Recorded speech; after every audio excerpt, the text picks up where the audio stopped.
tuned in to The Cold Hard Truth, Cayman's #1 hard-hitting live podcast show, where we feature some straightforward conversations on political, social, and celebrity news and all things happening in the Cayman Islands and around the world. This show was created to give the people a voice and a means of being involved and informed without any filters. Sometimes it gets crazy, but we always keep it real. We bring you the tea, piping hot, so grab your favorite beverage and join the conversation via WhatsApp at 324-1612. Email tips@caymanmarlroad.com. Now, here's your host, Sandy Hill, broadcasting live from the beautiful Cayman Islands.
Good morning, Cayman.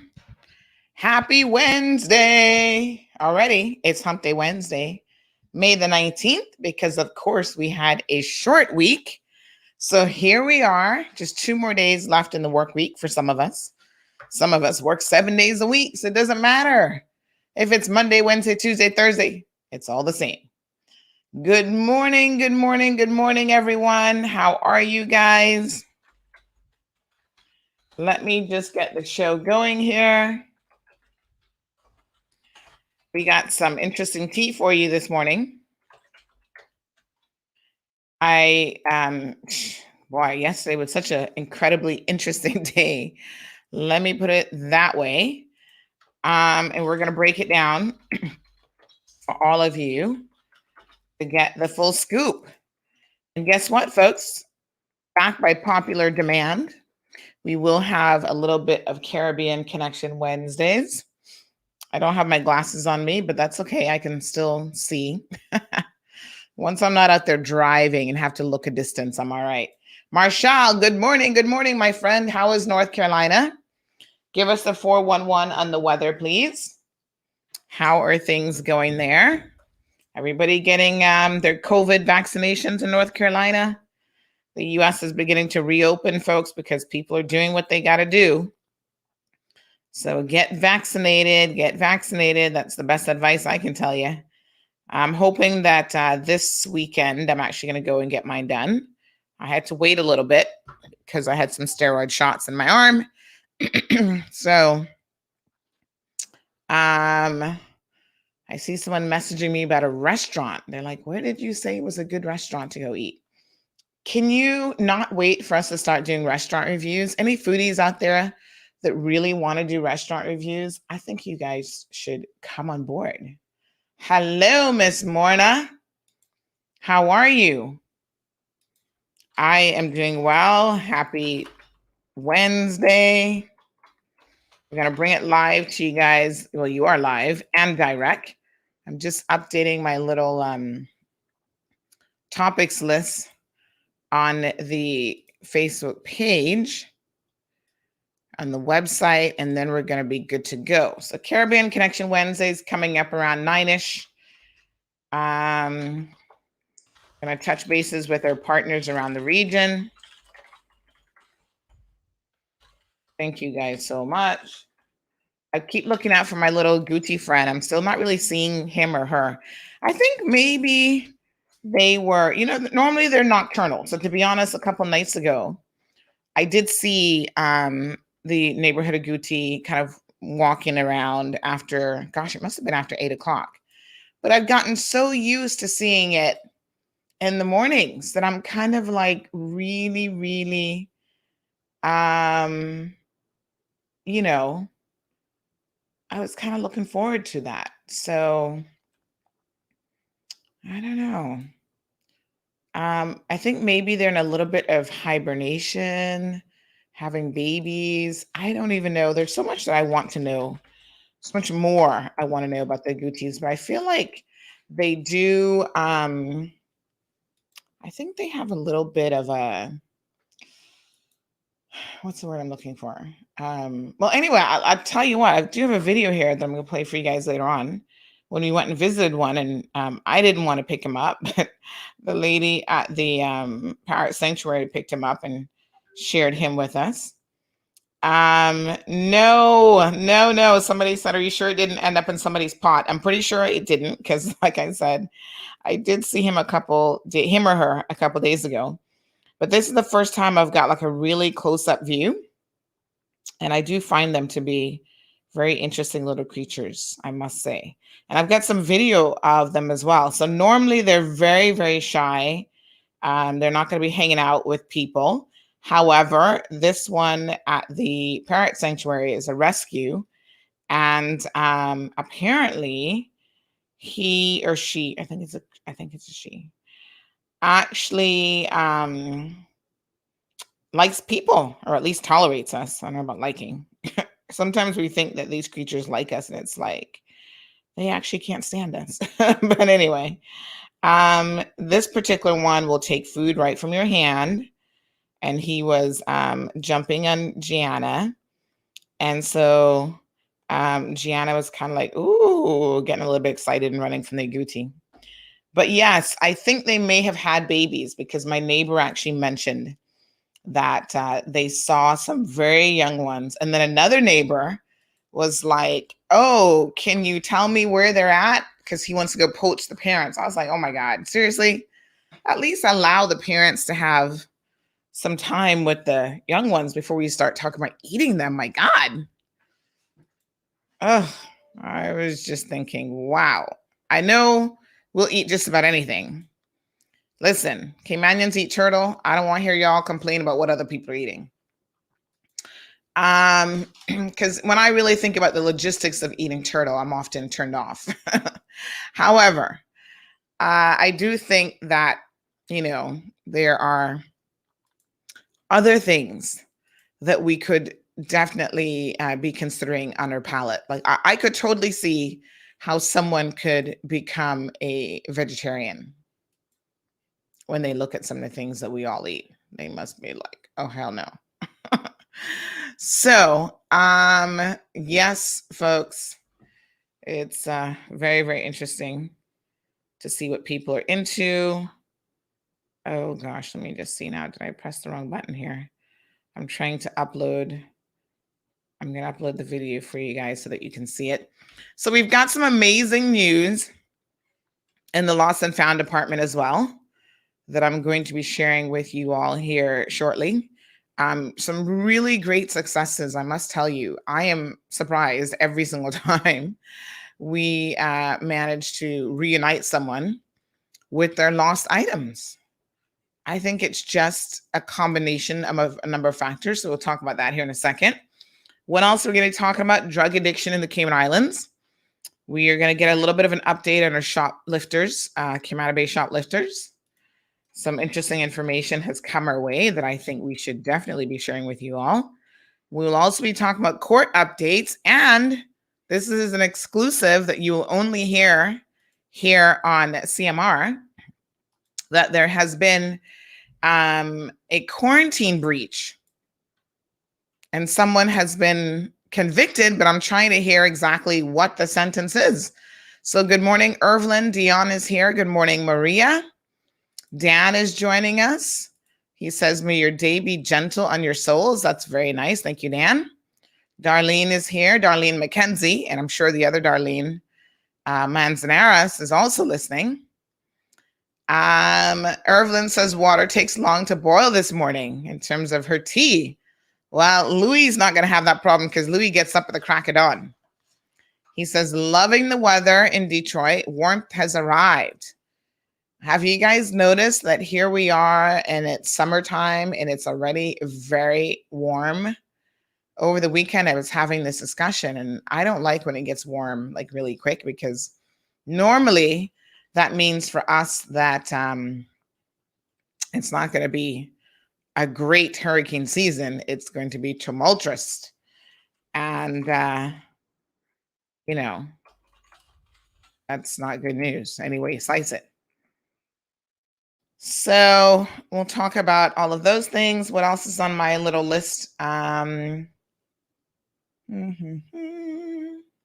yeah, salespeople that lie. We're going to talk about in the world of media why you can't believe everything that people tell you. And then we will be ending the show with a little bit of Caribbean Connection Wednesday. So we've got a full house of things to be talking about. Laverne, good morning. Thank you for tuning in. Miss Leanne is here. Richie Rich in the house. Miss Judy, thank you so much. Felicia is also here. Good morning, Donna. Donna, you're still in the States. I know you moved back to the U.S. Donna pulled a fast one on us. She moved to the U.S. a couple of years ago. Then she came back to Cayman. Then she moved back again. I think it's to be close to grandbabies, if I recall. Good morning, Barbara.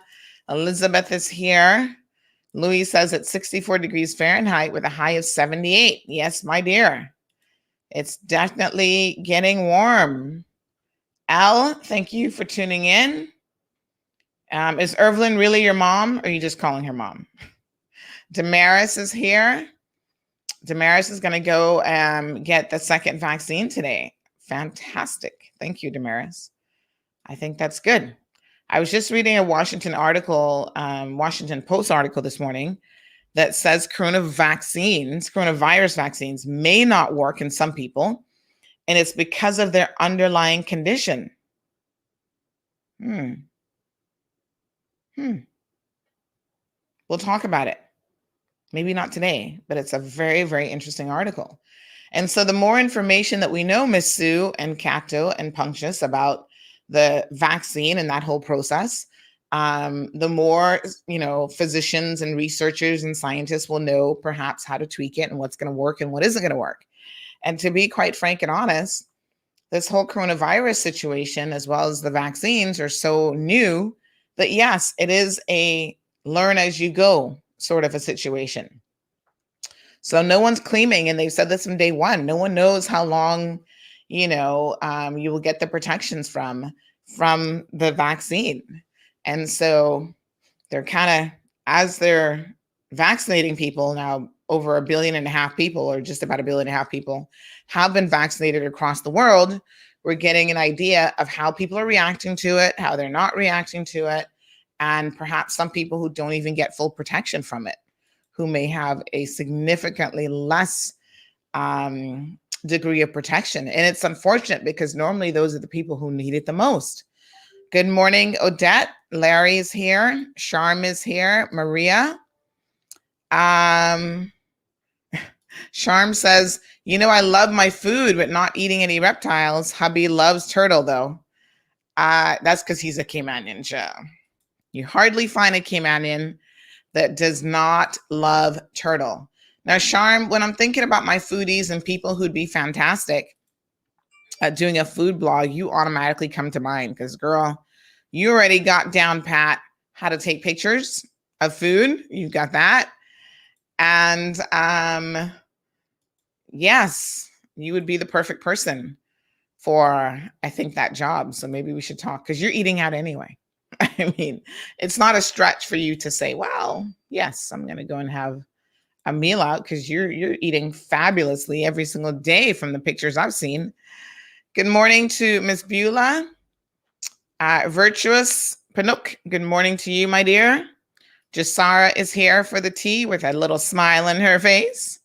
Alba, thank you so much for tuning in. Miss Darlene, the other Miss Darlene is right here.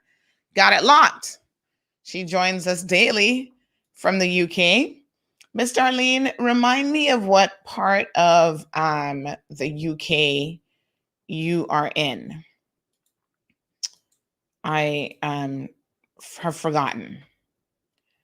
So yes, Larry says it's 73 in New York, going up to 87.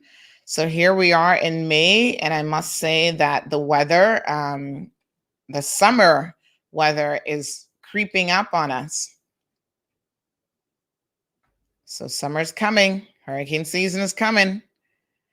Al says, yeah, she's really my mom. Oh, nice. Some people just say, hey, Momsy. Wasn't sure if that was going on or if she's actually your mom. So mom and daughter watching the show. Hey, good morning. Louis says my CMR mug is filled with hot Lipton tea, CMR, and 175 watt. So I can hear anything anywhere in the garden. Plus the plants seem to love the show as well. Woo, the plants growing a little bit extra. Andine, good morning. We're going to be doing some community notices this morning. I figure we might as well keep the trend going of helping you guys find all of your lost items. So let's talk about some other things that have come forward as a result of a ring that we posted last night. We've got a video that a number of you shared with me. Did you guys see that? Where this guy is talking about the Cayman Islands. So we'll have a chat about that. He wants to move here now, talking about how wonderful it is. We're like, pump the brakes. Love us from a distance. That's okay too. We don't need everybody thinking that this is their little corner of paradise because it really isn't. Especially if it continues to get a little bit overcrowded, if you know what I mean. Who else we got here? Kaku. I don't know if that's the real name or not, but that sounds interesting. Says, when is Cayman going to be open for tourists again? Well, that's the $1 million question. And the $1 million answer really comes down to whether or not people are going to get vaccinated. That's it. It will depend on the vaccination levels because the government has said, given our population of elderly people, et cetera, we have a somewhat vulnerable community. We will not reopen until a certain percentage of individuals get vaccinated. Now, I know what y'all are thinking, and I have some thoughts on this that you may or may not like. But y'all are thinking, well, if that's the case, let's not get vaccinated. For those of you who believe in all sorts of conspiracy theorists, don't get vaccinated and we'll never reopen. Well, at some point, the government is going to have to pull the trigger and say, listen, vaccinated or not, we're going to have to reopen. Like, it's going to be either you're doomed in terms of your finances or you reopen. I know you guys don't want to hear this, but we're here to tell you the cold, hard truth and nothing but. So don't keep messing around and don't get vaccinated. Because what you will then find is going to happen is you will not be vaccinated. They will open the borders. And as Caribbeans people say, dog gonna eat your supper. Because then you're going to be out of luck and extremely high risk. Richie, having a good laugh. Good morning, Irvin. Thank you. Julie is here. Julie Brown, thank you so much. Sam, thank you for tuning in. Looking beautiful. Vanessa, Miss Darlene is in Leeds. Yes. 12 degrees and sunny. 12 degrees. That sounds kind of cold, Miss Darlene. Is that 12 degrees Fahrenheit or Celsius? Yes, Ella Carter's her baby girl. Aw. Good morning, King.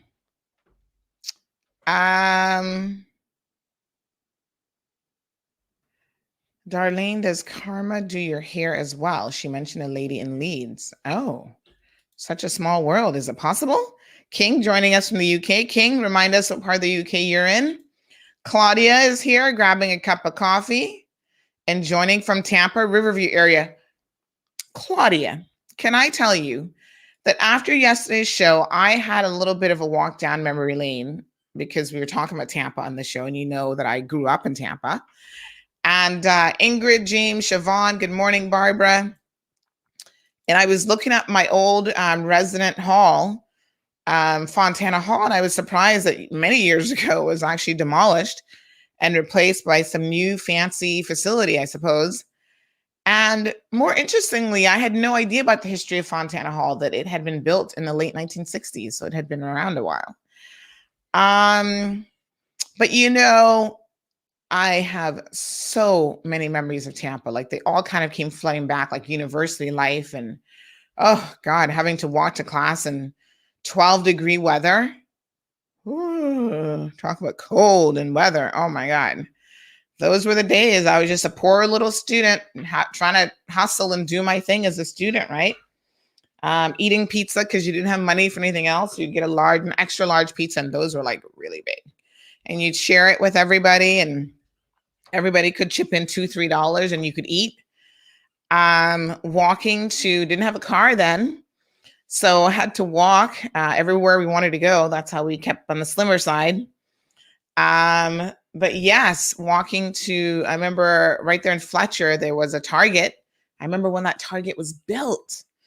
It was when I was at university. And so we would walk there all the time. That was like a treat, going to Target. And there was a Piccadilly's not far from there. So I used to go eat with the old folks at Piccadilly's. That was like a Sunday dinner treat. But yes, I loved university life. Like I feel like every child should experience living on their own, because you get to experience so many cultures and different people. I remember a young lady from Malaysia. We hung out for a while, and it was so interesting to see her eating with no utensils. And I was just like, why not just pick up a knife and fork? And she was like, that's not how we do it in our culture. So I grew to understand a lot about other cultures, and honestly, to have an appreciation for differences as well. So I don't have to do it, but it was so interesting. And I'm so fascinated, I think, a lot of times in people. You guys know I love people watching. So she explained a lot of things to me, because I thought, wow, eating with your fingers that's kind of nasty. And then she's like, well, there's certain things that we do. So if we're right-handed, for example, and that's the hand that we're going to naturally eat with, we don't use that hand for certain things, if you know what I mean, like bathroom type related things. And I said, oh, okay, that's good to know. Because, but yes, and it also explains why certain foods are even designed the way they are, like the clumpiness of rices and stuff. So it's meant to be eaten like a certain way in certain cultures. Yeah, I met some very interesting people. We're going to talk a little bit this morning about drug addiction. And, I actually met the first person that, these scammers are emailing me about, attached here with copies of your shipping documents for your reference. What shipping documents? I ain't shipping nothing, scammer. Ugh, these people are so disgusting. Anyway, I met the first person ever who was bipolar. And that was quite an experience. I used to work at the school newspaper. And I couldn't remember the name of the school newspaper until I was reading this thing yesterday about Fontana Hall.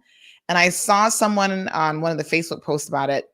And the comment section said, oh, I'm a writer at the Oracle. And I was like, oh my God, that was the name of the school newspaper. And I used to write for them. In fact, I had the opportunity to interview Miss Betty Castor, who at the time was the president of the university. And I'll tell you guys how incredibly small the world is, but yet so big, right? So this is just one of those interesting twists in life. As a high school student, I always wanted to be a lawyer. That was my dream from the age of 9. Cayman kind of puts a little wrench in your dreams, but anyway, as I always say, you're right where you're supposed to be. Sometimes you take different paths in life, but you end up right where you're supposed to be, right? So when I was in high school, I was in a program called Teen Court. Fantastic program. Cayman needs to introduce it. I've been talking about it for the better half of 20 years. Politicians, it's just falling on their deaf ears. But as they continue to see our youth struggle with identity and petty crime and so on, one day they will get the picture that these are the types of programs that are helpful to young people. They've been proven to be extremely helpful, in fact. So I was in this teen court program, and as a result of being in that program, I got to meet a judge named Judge Castor. I tell you what, I don't even remember his name. He must be long dead. He has to be long deceased, because I feel like, yes, he died in April the 9th, which is my aunt's birthday, 2013. Donald Castor at age 81. Wow. So he was a Hillsborough County judge. And he was very well respected. There he is. Oh my gosh. You see that face that just brings back all these memories, right? So Judge Castor was one of the judges that participated in the teen court program. So how the program would work is teenagers who got in trouble had the opportunity to go through this teen court program. Minimum sentence would be 10 community hours, regardless of the outcome. You had to do at least 10 community hours, and you could do more. So you had a jury of your peers, other high school teens, who would judge you. They would listen to your story, listen to what happened. You got in a fight at school. And the idea behind it is to keep you out of the court system, like the adult court system. And even to a certain extent, although it was like a subsection of the juvenile court system, it was meant to also keep you outside of that. So it was only people who had first-time offenders were eligible for the program. So this was your second chance in life. And let me tell you, a lot of people grabbed it. And then you had a prosecutor and a defense that were your teens as well. So honey child, you know me from day one, I'm like prosecutor mode. I'm always like, yep, they're guilty of sin. I'm going to prosecute, deal with it. So I was always prosecuting. And then one day they could not find anybody to defend this. I think it was a young lady I can't remember if it was a young lady or young man, but who was in a fight, right? So this teenager who was in a fight, and they couldn't find anybody. And so they said, well, could you do it? Because nobody else, there's nobody else here to do it. So do you mind doing it? And I was like, begrudgingly King from sunny Manchester. I said, yeah, okay. I'll do it. But whatever you do in life, if you're going to be a defense attorney, you got to give it 100%. So I sat down with my client, and I did the whole, interview, because this is what you had to do. You sit down with them, you consult with them, you hear their side of the story, you look for any mitigating aspects to the story, and then you do your best at presenting the case, right? Obviously, they had gotten in a fight. That was a foregone conclusion, but it was more of, how do I mitigate a sentence? So listen, The sentences were legit. Like they could give you curfews. If you had a driver's license, they could recommend that your driver's license be suspended. Like there was a whole list of things that these teens could do, your own peers, right? So Claudia says you'd not believe how much the area has developed and changed. I lived here also in the mid 1980s and moved back in 2012. I saw a glimpse of it the last time I was there, Claudia, but I need to definitely go back. So Judge Castor, there he is. I mean, that's exactly how I remember him, actually. Soft-spoken guy. So the same day that I did this, I was defense attorney that one time.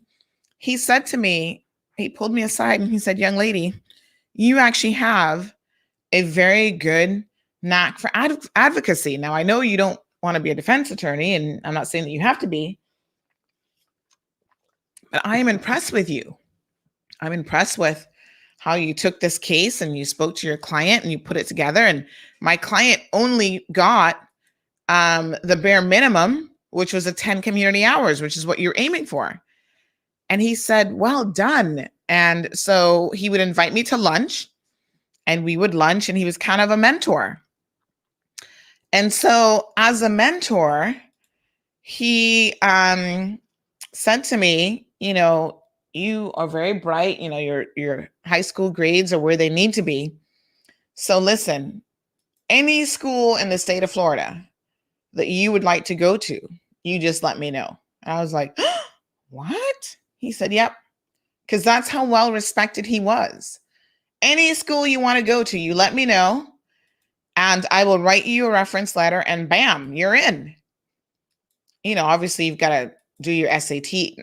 Well, it's called the LSAT for law school, but you do that and you perform well enough. But yeah, his references carried that kind of weight.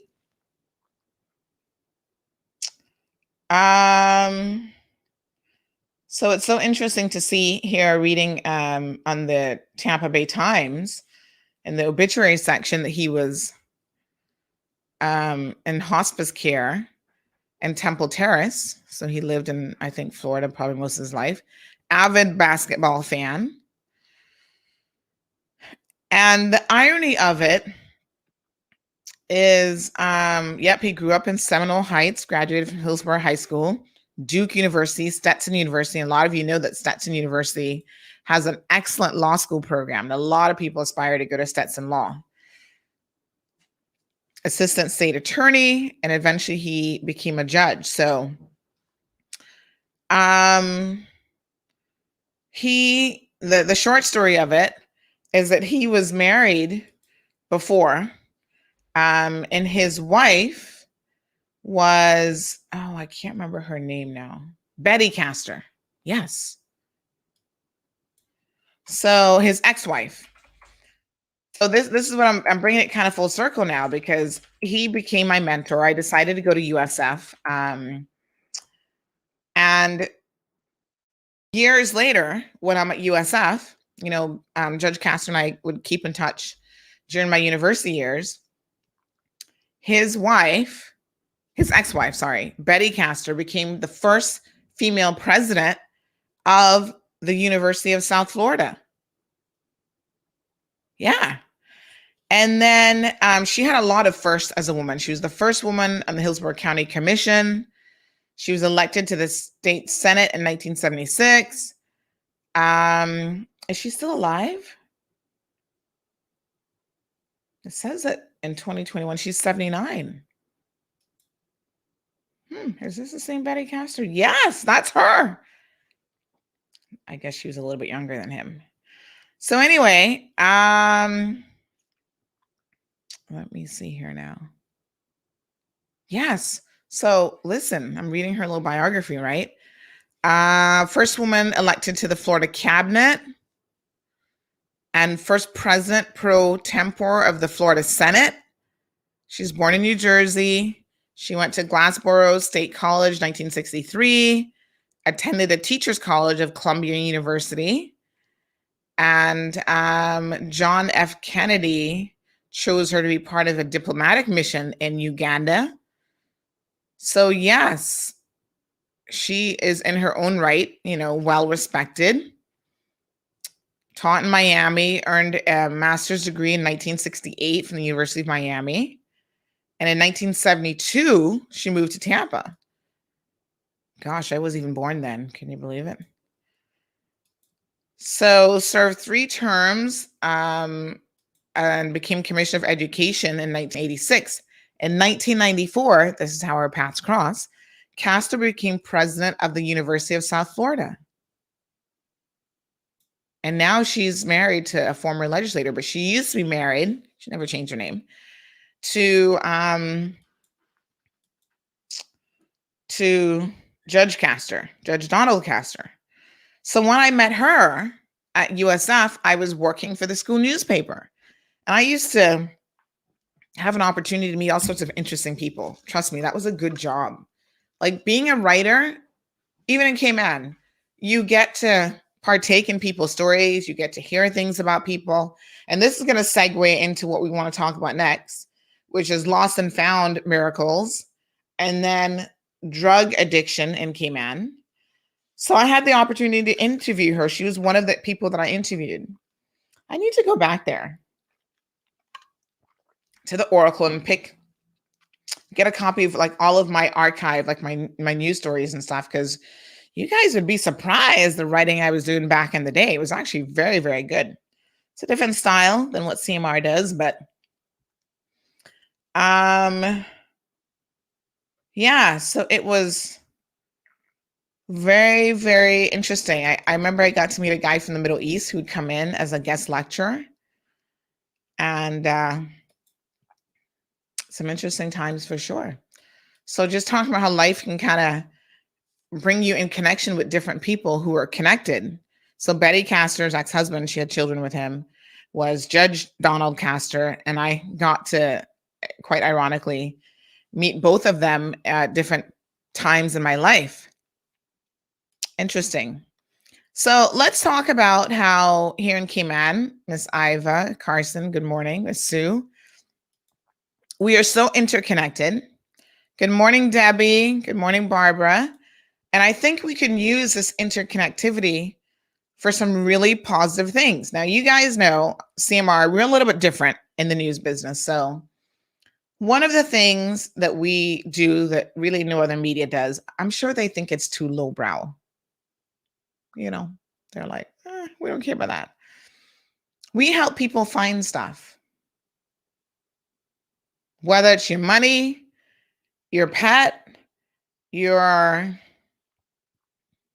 jewelry, even your children. I mean, when the police say a child's missing, we're normally the first ones to put it out to help you recover that wayward young lady. For the most part, it's young ladies who go missing. We've had 1 or 2 young boys, but mostly young girls, right? And so every time without fail that we recover a bird, a person, whatever, I'm just in shock and awe. Now, we've now assisted in the recovery of several birds. And I tell you what, these birds just love to fly away, especially these African gray parrots. They do not want to stay put. They're like, listen, y'all just need to leave us alone. We're not interested. We want to go and be free. And so they fly off a lot, I've noticed. So anyway, over the weekend, someone found a parrot, and they reached out to us and said, hey, we know you're always reuniting people. So can you help us find the owner? And I thought, okay. So we posted it up, and lo and behold, we had so many people that came forward about this one bird. So there's like 3-4 people missing a gray, an African gray parrot, and they kind of all look the same. So yes, people are looking for them. These little African gray parrots don't want to stay put. So the animal house is looking for one that flew away from them. So if you see any more, let us know. And they were thinking that this could have been theirs, but it turns out that this one belongs to somebody else who is missing one. So they've got the little tags on them on their feet. And apparently it's a good idea for you to keep the tag on so that when they do fly away, they can be found. So yes, by all means, let's ensure that you keep that tag on.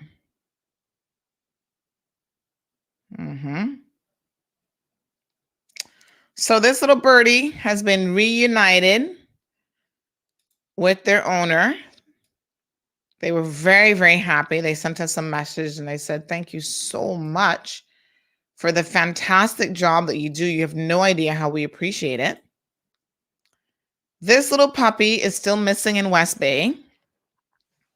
A reward is being offered for this puppy. Now, we posted this a couple days ago on our page, so please go and have a look.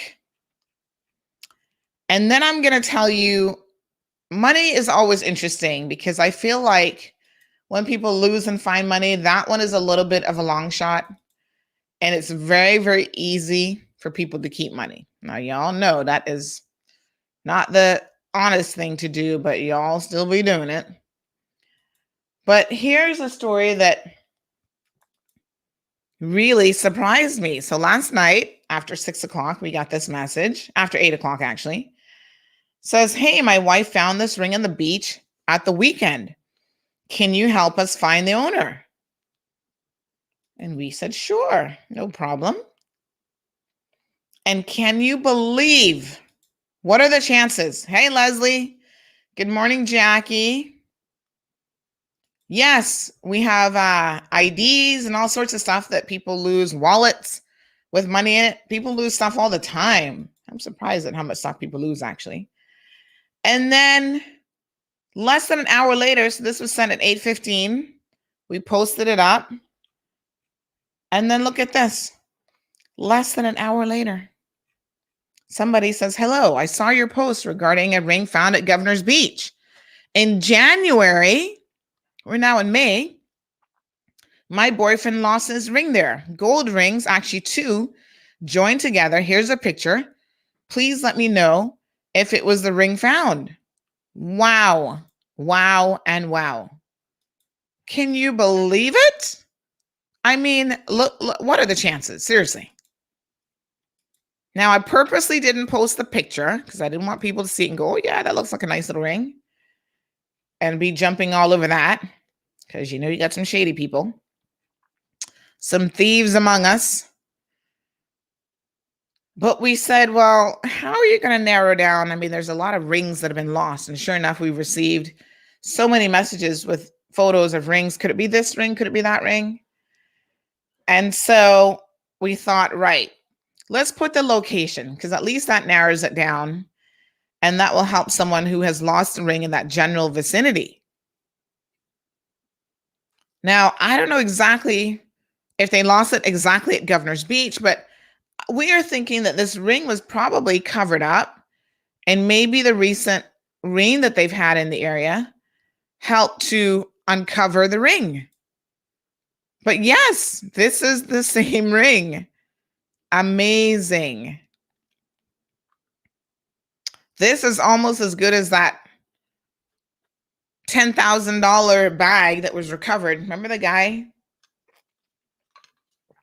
The traveler who lost his $10,000 in cash in a bag with jewelry and passports. And it was only after CMR aired it that people came forward and said, oh yeah, we found it. I don't know if they would have ever come forward if we didn't have him interviewed with tears in his eyes that this was his savings and he was going to Jamaica with the money and his wife. And, they had passports in there and they were trying to get their residency and they were doing all sorts of stuff. I honestly found it very strange that, and maybe they just didn't know what to do because, a lot of people don't trust the police. So they're like, do I come forward with a bag full of cash that I've found and then give it to the police? What if the police don't do the right thing? So I really think that it was a situation. I want to believe that it was a situation of them not being quite sure what to do. Look at this recent find as well. This gentleman's wallet, hundreds of dollars US and CI, and all of his IDs and cards also found and returned.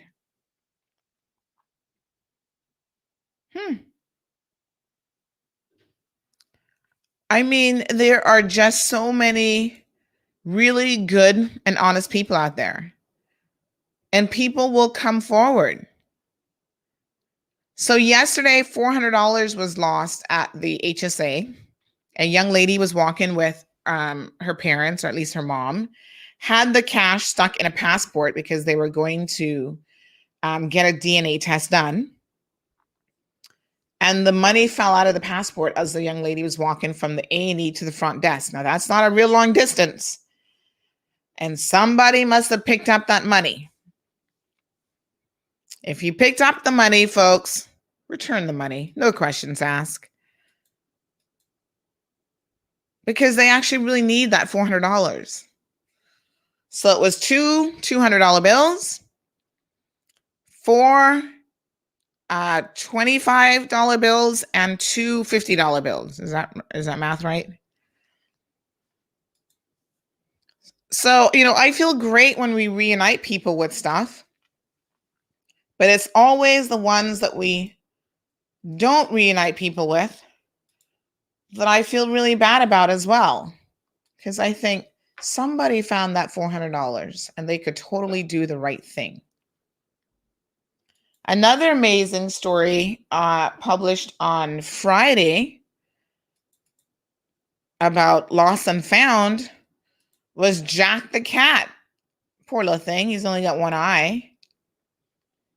So his owners reached out to us to help find him, and we posted it. And they came back to us and said, "Oh my God, Jack has been found." I was like, what?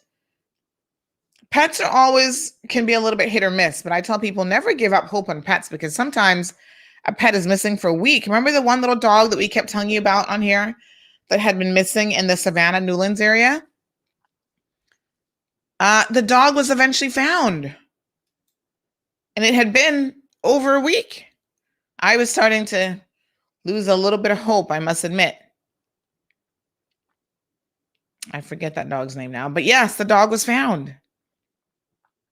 Sometimes they get scared and they run off in the bushes, and you know how that goes.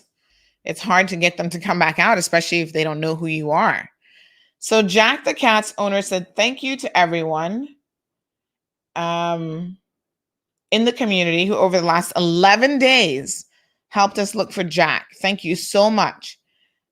Honestly, so many people knew he was missing, and we were looking for him because you shared our posts, and we are so grateful for what you do in the community." And this was a message that Jack's owners sent through to us. 11 days Jack was missing for. So don't give up hope when your cat or dog goes missing. Now, there's a couple of things I want to recommend to ensure that your cats and dogs stay safe, especially. One of the things that you can do is to ensure that your pet is microchipped, because when they're found, if they are microchipped, it makes it a lot easier to identify the owner. So you guys remember that dog way back in 2009 that I was accused of stealing? I had named the dog Precious. Her real name was Delilah. And poor little Precious had an owner who had never microchipped her. So one of the things that I did, and it was so funny that the prosecution tried to say that that was intent, and that demonstrated that I was trying to keep the dog, which amounted to theft, which was so stupid. The judge was like, "Really?" I'm like, "No, that doesn't amount to theft. That's what responsible pet owners or people who have a pet in their care do. You microchip the pet in case the dog goes missing or the cat goes missing or whatever." So I had Precious microchipped, and it's a relatively easy process. They can do it at the agriculture department, and I think private vets may do so as well. So yes, have your animals microchipped, because if they're found, they can scan them and find the microchip and then find you. And you've got to know that, some animals are runners. Just like those birds, they're running, they're flying away.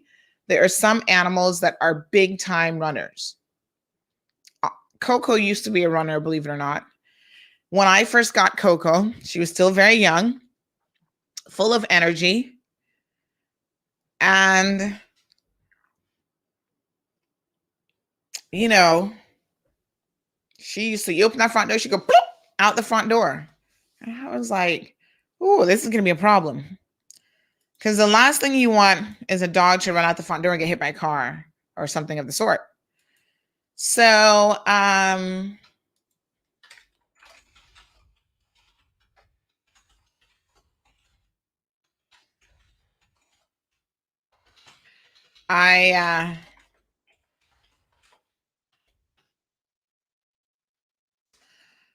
got a training collar for Coco. And I'm going to tell you now, a lot of you are going to think about this for a second. You're going to go, oh, well, that's not very nice. Well, it was sort of a matter of life or death because she really loved to run out the door. And I thought, I need to do something a little bit drastic here.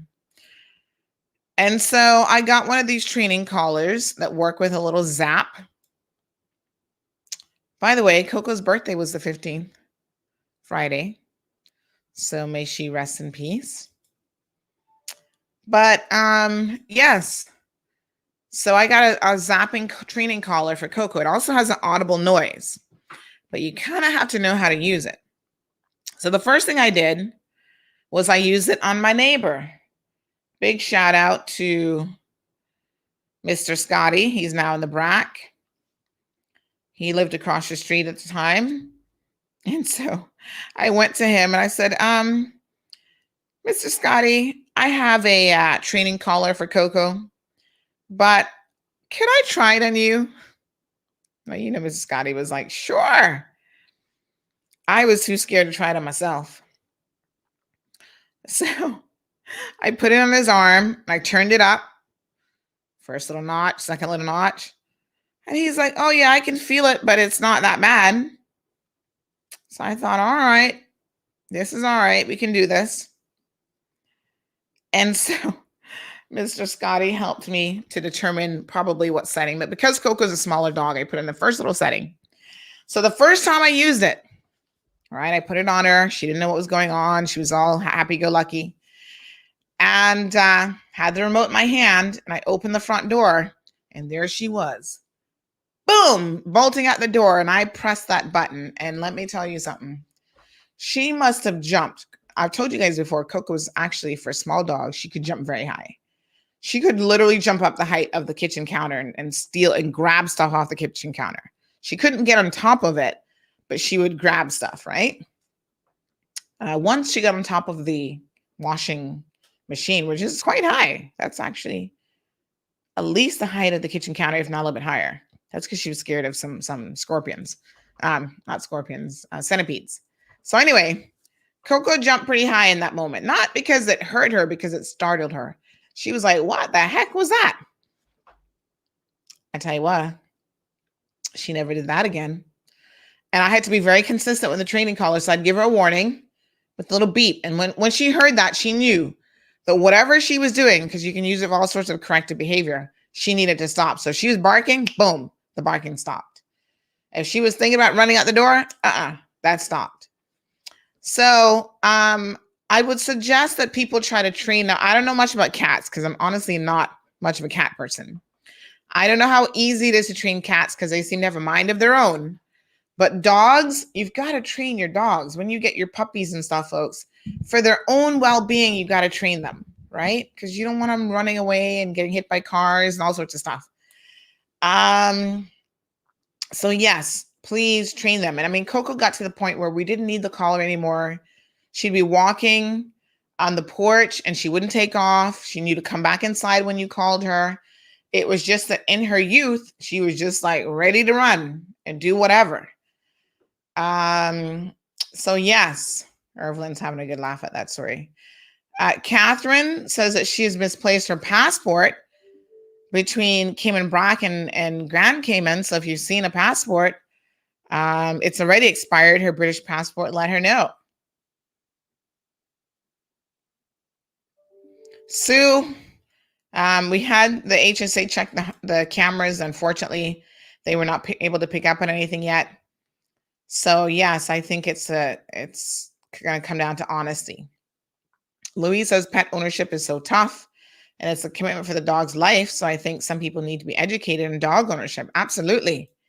Cece says they still want to microchip humans. Kiss my teeth. Well, if you got to keep track of your humans, that might be the solution, Cece.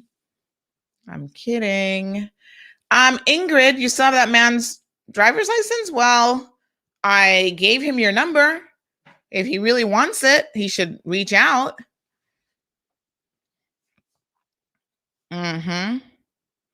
Louise says dogs should not be left on the end of a chain. As a home for the dogs is an example of what people often do. Cece says, let me try that on I've often wondered, Cece, how well it could work on children and maybe husbands, but that's probably against the law. But yeah, that worked very well. That was one of the best investments with Coco, I tell you what, because she really reined her in real quick. Hi, Kathy. Good morning. Hi, Lizette.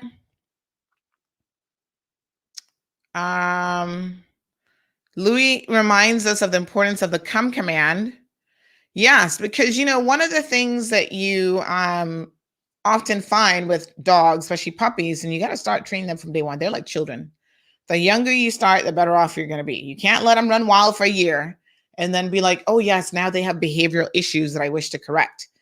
One of the interesting things, many, many years ago when I had my other dog, Oscar, he was my first dog as an adult. I grew up with dogs, obviously, but he's my first, my dog. And I took him to training in Tampa. And the trainer said, listen, one of the first things you've got to do is make sure that your dog understands the come command, as Louis said, because that could mean a matter of life and death for your dog. If you say come, you want your dog to come because you might be trying to prevent them from getting hit by a car, all sorts of things. And dogs naturally, especially as puppies, they want to play. So one of the worst things you can do is chase a dog, because when you chase a dog, they're going to run. When you're trying to catch them, don't you know this? It's obvious, right? But you don't really think about it. So the dog is running and you chasing it only makes it run more. And one of the things that I learned in the training class was don't run after the dog. As a matter of fact, turn around and start to leave. And then the dog's like, whoa, where are you going? That's my owner. And they start running to you instead of running away from you. Marcel says he's got a training collar for his dog, Tyson. It gives him a warning 3 times before it gives him a shock, and then he behaves. Sometimes you need a little corrective behavior. Good morning, Janetta. Is it Janetta or Janita? Good morning, Anne-Marie. So let's talk about, by the way, here's my Gucci from the weekend. I'll show you guys the video tomorrow. Isn't he cute? Oh, actually, this is a female. They get to be a good size, There he is. There she is. That's not the neighborhood one. That's the one that's in a captive area that you can pet and so forth. Actually, this wasn't the one that you could pet. I'll show you that video of that one tomorrow, but this one was in another cage. This one is a male. Okay, so folks, if you see this puppy in West Bay, please link up. If you see this bird, also likewise, this bird remains missing. Give us a shout, 324-1612, and let us know. We've got someone's car who was stolen over the weekend. I think they're going to send us some photos. And we do not charge. Somebody said to me, oh, do you charge to help people find stuff? No, we don't charge for that. That's just part of our community service that we do.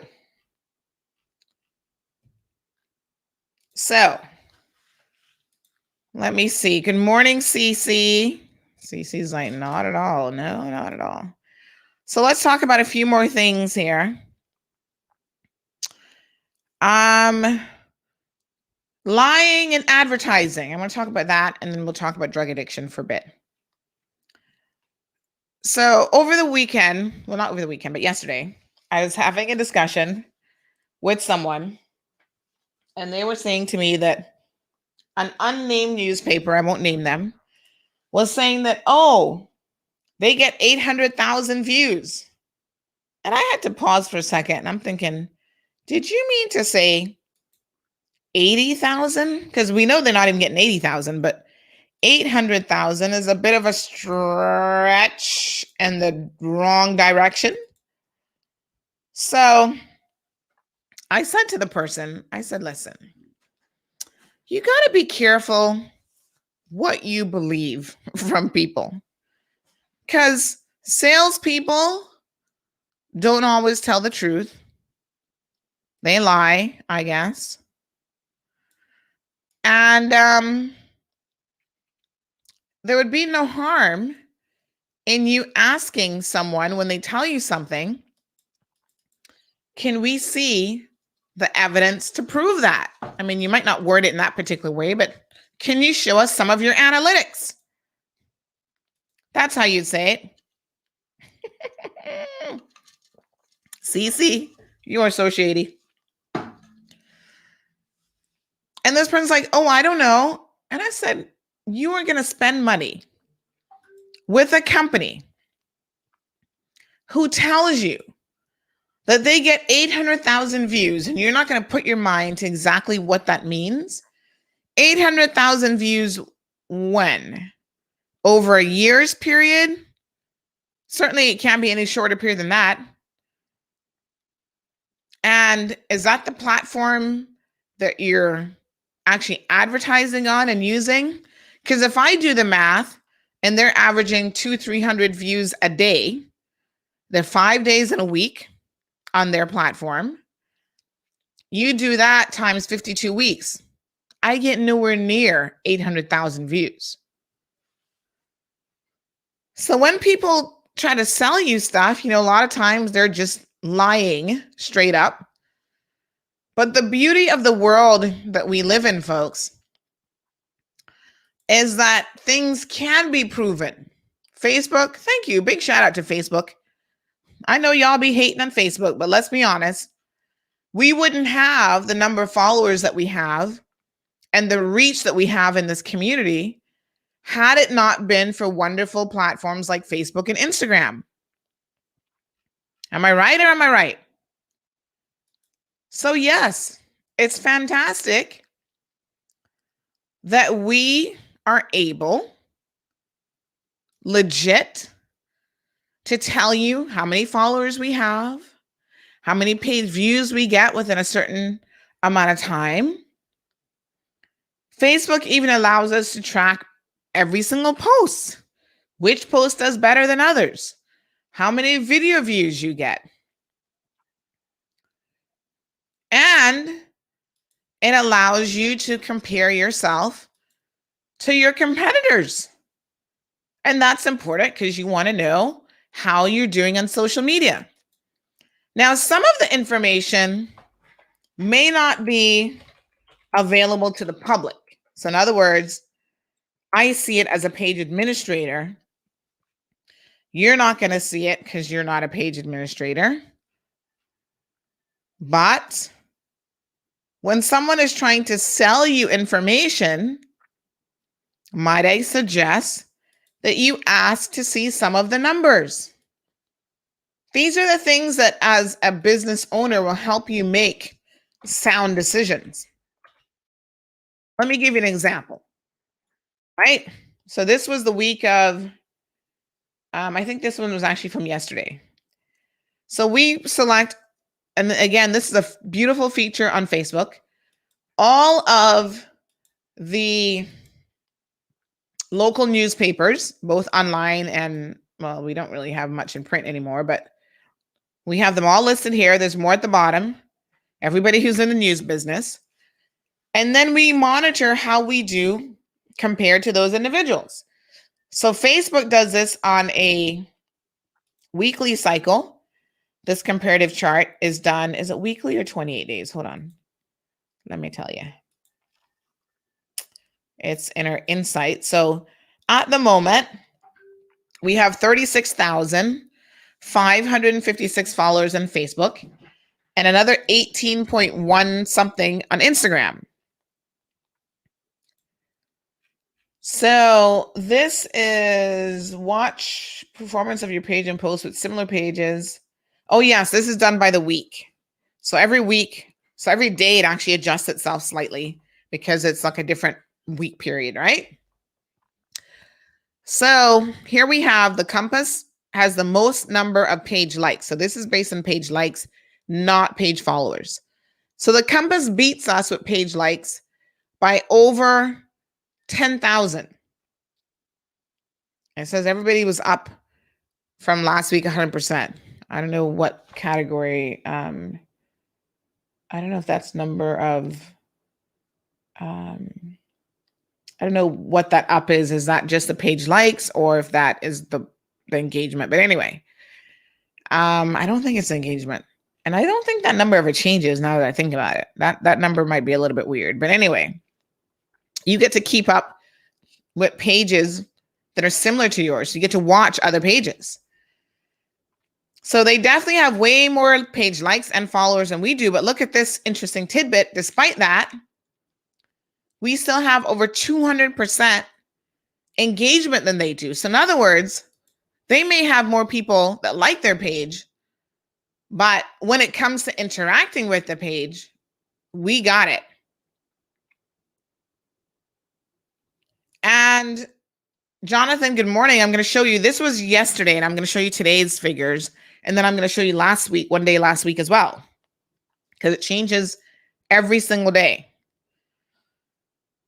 So the bottom line is when we post something, what that engagement number says to you is that people are more likely to like it, share it, comment. And that engagement is important if you're a business, because guess what? When you advertise your products on a platform, like a newspaper, like a news platform, you don't want people not seeing it and you don't want people not engaging with it, because then what's the point? Your product won't get sold or won't get purchased or whatever. So here's another interesting set of statistical information. The vast majority of our fans, 64%, are women, 35% men. But this is not a surprise because of the numbers on Facebook in any event, right? It breaks it down by age category. So as you can see, for women, there's an equal number of 25 to 34-year-olds and 35 to 44. They're both at 19%. And that makes up the bulk of our fans, the people who like our page. And again, this isn't a surprise to me. This makes complete sense. 25 to 44, but that's a good chunk age group. And then the numbers start to decline as you get a little bit older. And only 3% are in the 65 plus. And this helps us too to make decisions, right? So when I hear people saying, yes, we want you to reach more in the older community, this is where I know that a lot of older people are not necessarily on social media. And traditional radio is still where they're at. Makes total sense. Now look at the breakdown. We can even do a breakdown by city. So the most of our fans are located in the Cayman Islands, Georgetown, then West Bay. And then it gives you all the other, let me just go back here. It gives you all the other information on your followers. I mean, listen, Facebook is legit when it comes to, let me do a little screen share. I'm going to show you guys some of the background information on Facebook, because even if you run a business and you have a Facebook presence and you're not aware of all this information, you are missing out on some data that can help you. So right now we have 36. Can you see that? And listen, when you're telling the truth, you're not going to hide nothing. This is the point of why I'm sharing this with you, because we have some dishonest advertisers out there, not advertisers, but people looking for your advertising money who are not being honest with you. So they're telling you, oh yeah, we reach 800,000 people. Please tell me where. Where is that statistical information? So you can pick any time period that you want, right? They show you your growth, and you can see when you get to certain numbers, you can see exactly, see how it's like this little graph as I move along. May the 2nd, we had 35,901. By May the 3rd, we had 935,911. And it just shows you it keeps going up and up and up and up and up and up and up. And we lose people too. Sometimes people unfollow or unlike your page. See the number of organic page follows, paid page follows, and so on. We don't have any paid, by the way, because we don't, it's kind of weird, but we don't actually promote the page like people think. Although I'm kind of thinking that I should be promoting our page more, but all of this is organic. So we have a couple people who've unfollowed, and you see the darker blue here. We don't have any of that because we actually haven't paid for any followers. When I say paid for followers, I mean we actually haven't promoted our page. And there's nothing wrong with promoting your page, folks. If you're in business, most of the time you want to do that. When your page follows happens, look at this. By the day, the dates. So I can go back and say, wow, we had a peak on May the 15th. What happened on May the 15th? We gained 81 page followers that day. Now, y'all know what happened on May the 15th. You do remember. What was going on? Election time. So now, as someone in business, I can be like, oh, yeah, certain things. And I didn't need anybody to actually tell me this because I knew that this was happening. So the day before, we picked up 19. But May the 15th, we were click-a-clacking. So all of this stuff, I feel like this should be a Tech Thursday segment, but you know what? We're delving in a little bit. All of this stuff is really important information. And you can use this analytical data to make decisions about your business. So it says that I haven't spent any money, spent $0 in the last 60 days. I think we will start promoting our page though. Maybe we should do that. But if you go to Insights, all of the information is readily available here for you. So this is the last 7 days, and you can make adjustments. You can export the data, post reach for the last 7 days. Videos, how many videos people are like, how long your videos are being watched for. And they compare it to like the past 7 days. So we had over 169,000 video views in the week. Post engagements, over 200,000 between May the 12th and May the 18th. And that was actually down 2% compared to the previous week. During that time, we picked up 264 followers. That was up 38%. So Facebook gives you every little bit of information. All the stories, like what story does well.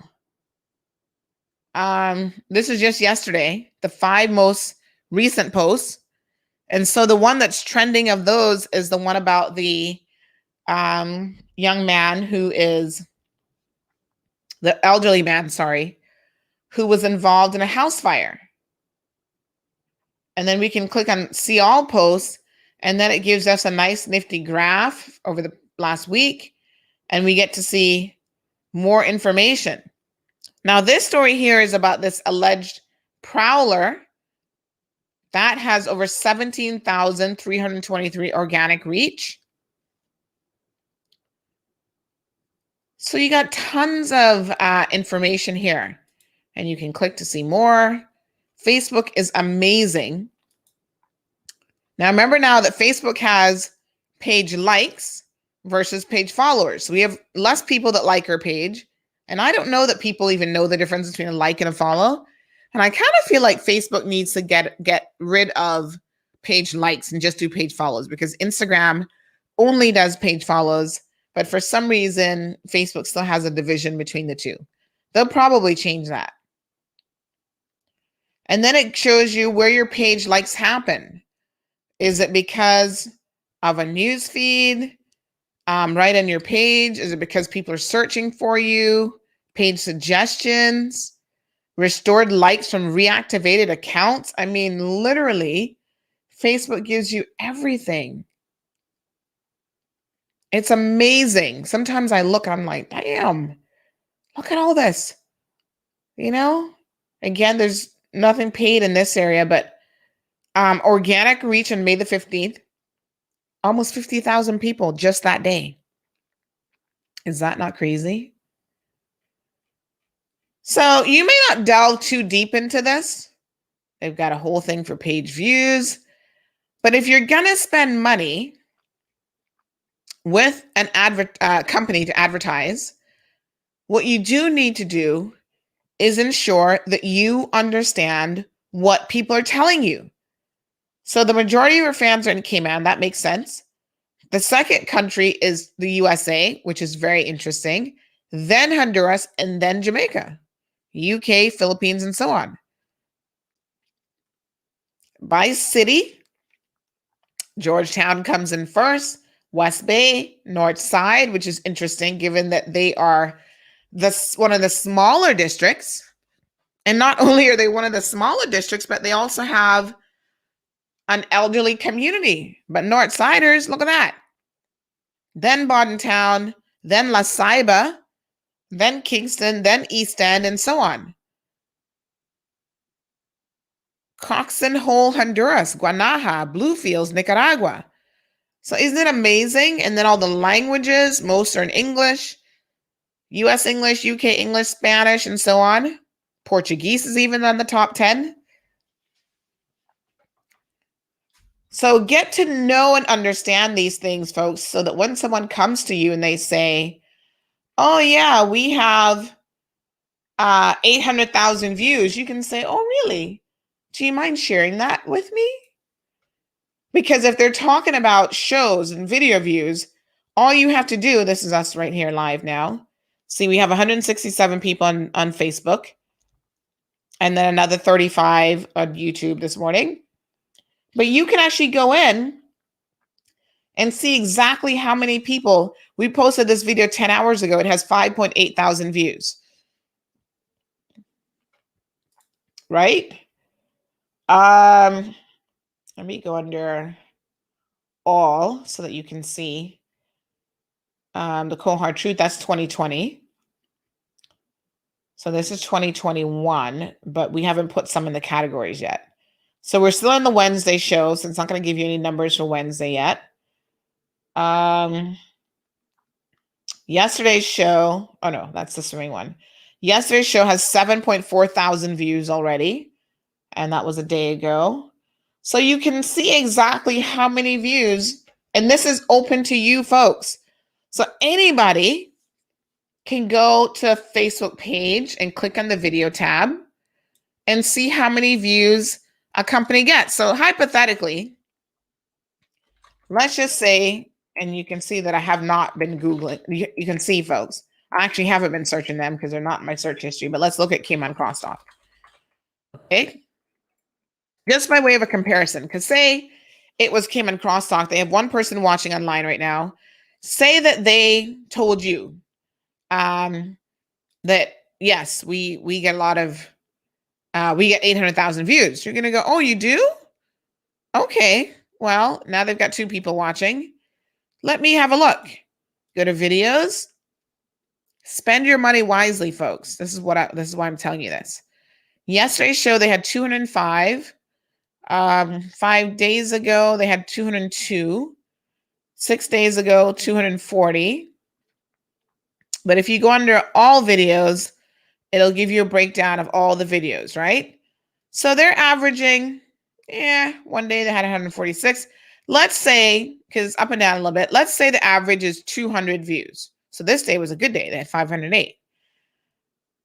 Right? Do 200 views per day times, let me just pull out my calculator here. You guys know me and math. I need my calculator.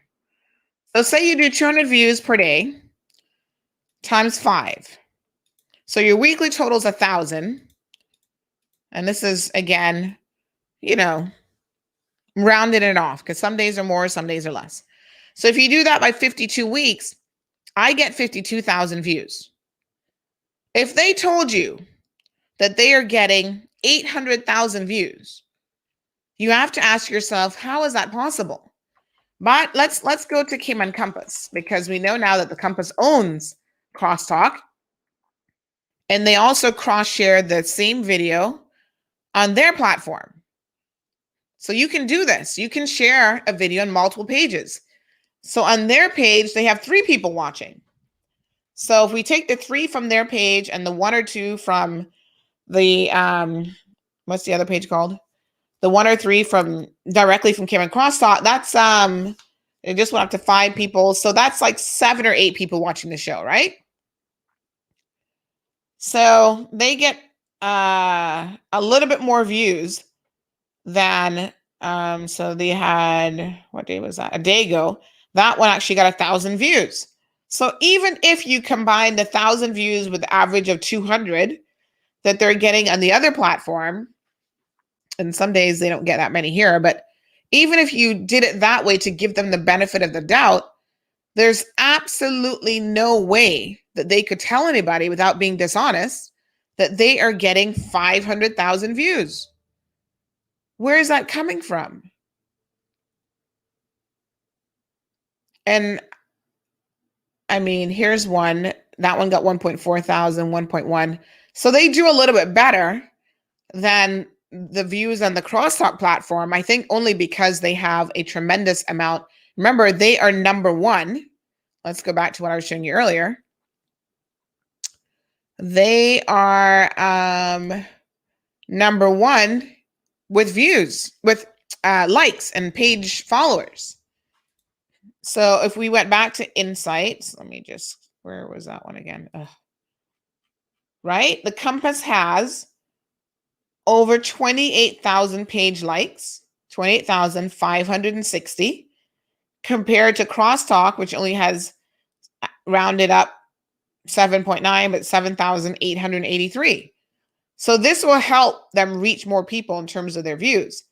But despite them having over 10,000 more page likes than we do, if you were still to compare our video view numbers to their video view numbers, we're still doing, on average, I'm getting a little congested here, sorry, 5 or 6 times the number of views.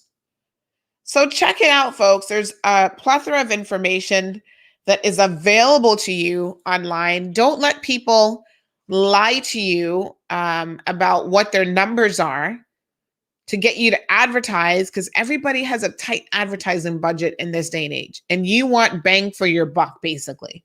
So you want your advertising dollar to reach as many people as possible. So Flashpoint wants to know, how has the recently implemented app tracking transparency from Apple impacting your numbers? That would be on an Apple device, so on tablets and mobile devices, and we haven't seen a difference. So I don't know if that will impact it going forward or not, but oh, got really congested here.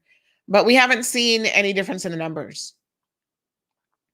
Barbara says she's impressed with you and your technology. Well, you've got to know the technology. Zambula wants an update on Eve. The trial starts today and we will be there. So yesterday was jury selection.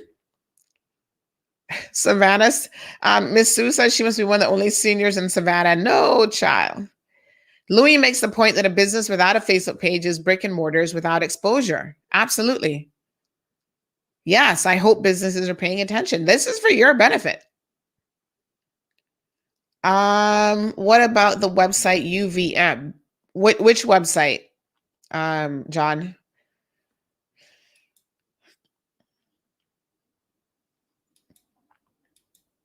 But, we can get numbers from Instagram. We can get numbers from all of our online platforms, including our website.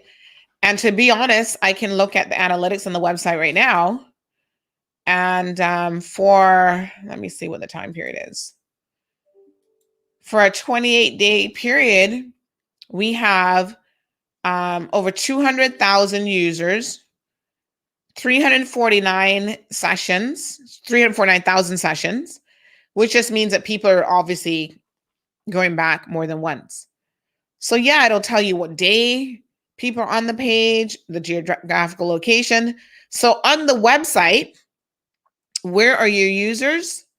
80% are accessing the website from the Cayman Islands. Then the US has 10.4%.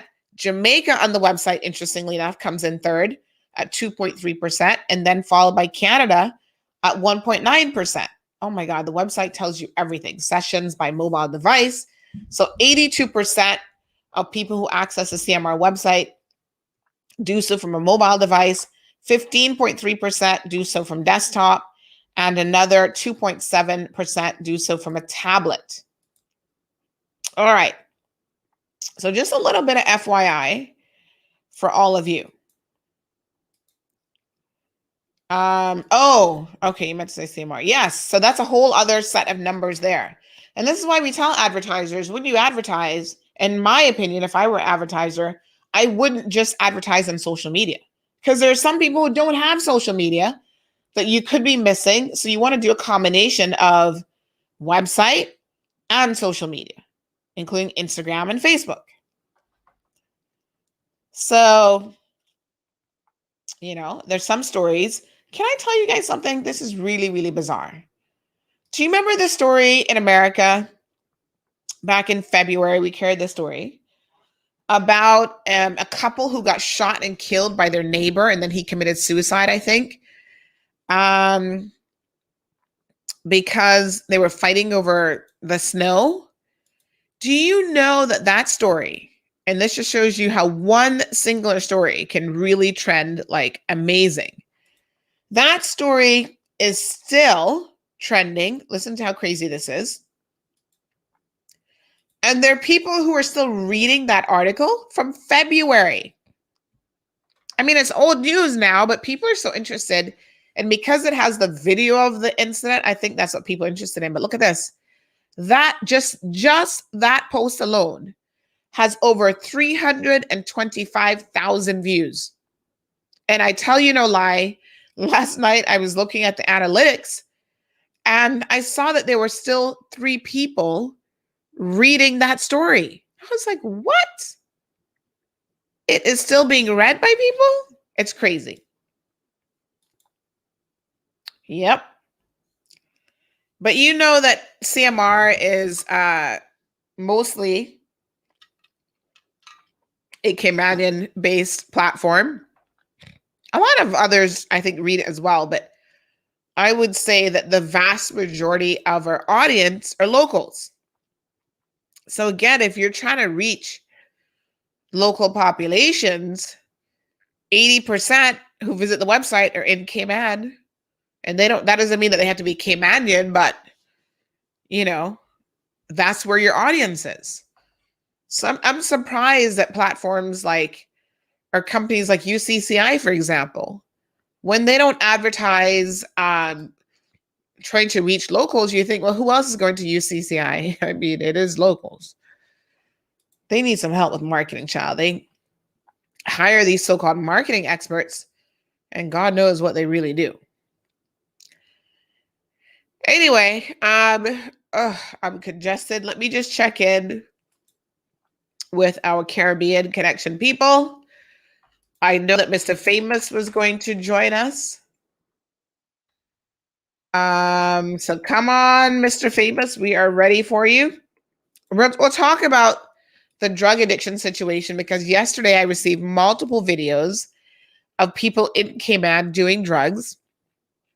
I will not be sharing those videos. In fact, what I have done instead is turn those videos on to the police, turn them over to the police so that the police can action them, because it appears that there's a new trend afoot of the drug dealers actually videoing their clients, which is crazy if you ask me. But let me just grab some tissue, because I'm having one of my little sinus attacks right now. And let's see if Mr. Famous is ready and we can talk about vaccination across the Caribbean. Miracle Brokers International is Cayman's premier source for all your packing, moving, and logistics needs. Whether it's moving a baby grand piano for a concert or moving halfway around the world, we have you covered with our team of local and international experts. MBI has over 30 years of industry experience and are able to get the job done for you right the first time. Contact us today for all your packing, moving, shipping, and logistics needs at 949-5989 or email info@miraclebrokers.com. All right. Big shout out there to Miracle Brokers. Mr. Famous is here in the house. Mr. Famous, how are you? Good morning. As usual, good morning, Cayman Islands, Grand Cayman, Little Cayman, and Cayman Brac. How are you all? And good morning to the CMR family, which is an island unto itself. Thank you so much, my friend. It's been a minute since we've spoken. I think the last time we spoke was Election Day. We've been so busy since then. Yeah, right. When I say spoke, I mean on this coming on the show. Yes, rightfully so. So we have a little bit of catching up to do. Our other correspondents, we kind of were a bit last minute with reminding them that today is Wednesday, and I know it's a short week for a lot of people. So, Mr. Famous, first of all, how have you been? I've been blessed. Nowadays, any day that you're above ground and you're not in the hospital with corona is a good day. Yes. You sent us a number of articles, and one of them includes the fact that an insurance firm is giving away health goodie bags to people who've been vaccinated against COVID. Now, I found this is from the Royal Gazette. I found this to be very, very interesting because here in the Cayman Islands, our government and some private sector companies have been trying very similar tactics where they are attempting to motivate people to get vaccinated with incentives. And the response has been interesting because there are people who are saying, well, why should government have to incentivize anybody? And I think, well, the why is one thing, but if you know that it exists, then just get it done. If it's going to motivate people, Burger King is doing a free burger, a free Whopper. Why not? I'm just trying to find a comment here from somebody else who posted about this because they seem to be, I'm a bit perplexed as to why they're against it, because I'm thinking you get incentivized all the time to do stuff in life. Like, for example, when you go to work, your incentive is you're going to get paid, If you have vacation time and you take, or not vacation time, but if you have sick leave and you don't take any of your sick leave, then you get incentivized at the end of the year. Sometimes they allow you to, roll it over. Other times they do other things. So, it's a bit unusual when people say to me, why is someone or the government or private sector seeking to incentivize individuals? What's your take on it? Uh-oh, did we lose Mr. Famous? I think we did. Uh-oh. All right, let's see if we can get him back on. So I'm going to look for some of these comments. There we go. Mr. Famous is back. There we go. I was just asking you, what is your take as a legislator yourself on the need to incentivize people to do the right thing? I mean, obviously, yes, they should be getting vaccinated, but do you think it's necessary? I mean, this insurance company is going to give away health goodie bags and so on for anyone who gets vaccinated. Has the government in your country been doing anything themselves, or is it more private sector that's doing it? Okay, so let's. I'll do the micro and then the macro. The insurance company has an incentive to incentivize people to get vaccinated because for every person that doesn't get vaccinated, there's a probability that they can possibly contract COVID, go in the hospital, take sick, could be in the ICU for weeks, and that could cost the insurance company hundreds of thousands of dollars. If you Right. put that on a macro scale, the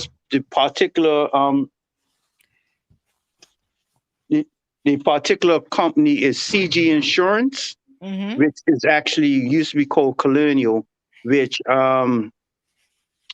is a multi-Caribbean entity. It started in Bermuda, it's in BVI, it's in Bahamas, it may be in Cayman, I'm not sure.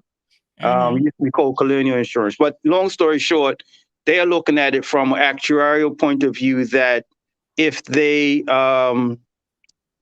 had, let's say, 100 people sick in each jurisdiction, you're talking about maybe 500 people on long-term disability. That would cost them millions of dollars. So the incentive that they have is to make sure other people get vaccinated. Now, what they're giving away, a thermometer, a face mask, and some oxygen reader, to me is trivial. What they should do is say, we'll give you 5% discount on your life insurance or your health insurance, something or the other, right? Mm-hmm. Mm-hmm. Because that's more of incentive. Like what you're giving a face mask, that doesn't really incentivize me to go get. Everybody by now has got at least 5 face masks, right? Yes. Now to the macro, the government in Bermuda has not yet had an incentive program beyond trying to tell people this could save your life. The private sector, there are small entities, individual entities, I should say, that are starting to offer incentives because for the private sector, they're incentivized because with our particular situation, we have unfortunately had to be in lockdown twice because of high numbers of COVID positives. And so that has a knock-on effect for the economy with people being off from work, can't afford to pay bills, can't do the other. So different private entities are starting to realize like this is affecting our bottom line and we need to get Bermuda back up and running. We need to get in the position that Cayman Islands is in as far as people being able to walk around with no masks. You could have large gatherings, you could have social events, so on and so forth. We are unfortunately had not had the privilege of having that. So what I would take a slight digress from and say that people in Cayman Islands can be grateful for the measures that the government has put in place over the last 15 months that has kept your island relatively COVID free. What I saw from the new PAC government is that our friend Kenny, Honorable Kenneth Bryan, Minister of Tourism, and others started this incentive program in conjunction with the private sector, and it seems to have helped boost your numbers, your people getting your first and second shots.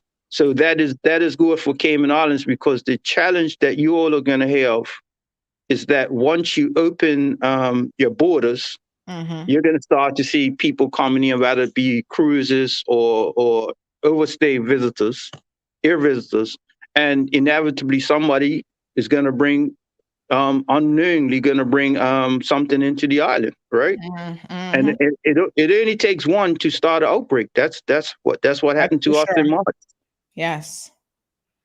Yes, very, very true. And in fact, I just found out yesterday that not only does it take just one, but we actually have someone here as part of one of the film crews that has breached quarantine, and they were in court. I'm trying to get all the details. I'm gonna have to go to court today and read the court file, but they breached quarantine, and they were in court being prosecuted for it. That one's been somehow kept on the DL, on the down low, because I'm only finding out about it. And I know that if I don't know about it, the vast majority of people in the Cayman Islands don't know about it. But again, we go back to the point, Mr. Famous, that unfortunately, people are just very, very selfish. And so they're going to do what suits them, even when imagine you're given an opportunity to come into the Cayman Islands under very strict quarantining restrictions.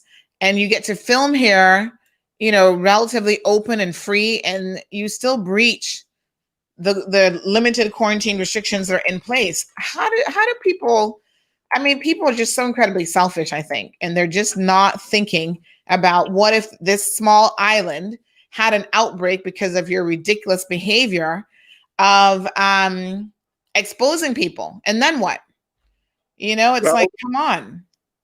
Well, I would say this, and I'm saying this with a great amount of sorrow, that of all the overseas territories, Bermuda, BVI, Cayman Islands, Anguilla, Montserrat, Turks and Caicos, Bermuda unfortunately has the dubious record of having the highest amount of deaths from COVID. Thus far, we've had 32 persons pass away due to COVID. 32. Prior to January last year, January this year, we had 12 deaths. We had an outbreak starting in February, and the result of that thus far has been 20 deaths. Wow. So I say this to the people of Cayman Islands, or whoever's listening, that use Bermuda as an example of what can happen when things go wrong. When people decide, I don't want to quarantine, when people decide, oh, I'm not going to wear a mask, when people decide, whatever the regulations are, they're for a purpose. And the fact that people break these things is what has caused us not only 20 deaths in the last 2 months, but it caused us to shut down our island, where hundreds of millions of dollars have been lost in productivity. The government had to pay out every week. The government has to pay out $5 million in unemployment benefits to persons who don't work, are not working presently, because their industries have been shut down, and the schools had to been shut down. You had to have remote learning. People have to work from home. It's just not a pretty picture. Right. And so I say that to the people of Cayman Islands, respectively, that although the regulations may sound erroneous or whatever the term is, that they're there for a reason, and they're there to protect your life, not only your lives, but they're there to protect your livelihoods. So. Yes. And I find that, to be quite frank, I've said this before and I'm going to say it again, is that because we have had, I guess, such a success story in terms of our handling of COVID, because we are so small, we're able to put ourselves in this bubble, close our borders, and then put these restrictions in place, right? Because we've had that level of success, we've been out of quarantine, out of, the stay-at-home provisions for quite some time. I find that what is actually happening is a lot of people have, number one, become complacent. Number two, they barely remember, because, Thomas, the brain is a funny thing. The brain will cushion a bad experience to the point where you'll do it again. You'll make the same mistake again. So it's like, people who get married to the same person twice, and you think, didn't you divorce the person? Like, why the heck would you divorce them and then turn on years later marry them? Because the brain has a way of softening these bad experiences. So you think to yourself, well, yeah, the 10 years of that horrible marriage really wasn't that bad. And you go at it for round two. And I think that that's a little bit of what's happening here with the whole COVID situation, right? We've done relatively well. We're not remembering how bad lockdown was. There are those of us who don't remember the mental health struggles and not being able to go outside and not being able to even interact with other children, how the kids were going stir crazy, like literally all these things, having to wear masks everywhere, alphabetical days to the grocery store. We have forgotten all of those things so quickly. And I think that is why people can sit back and say, oh, don't get vaccinated.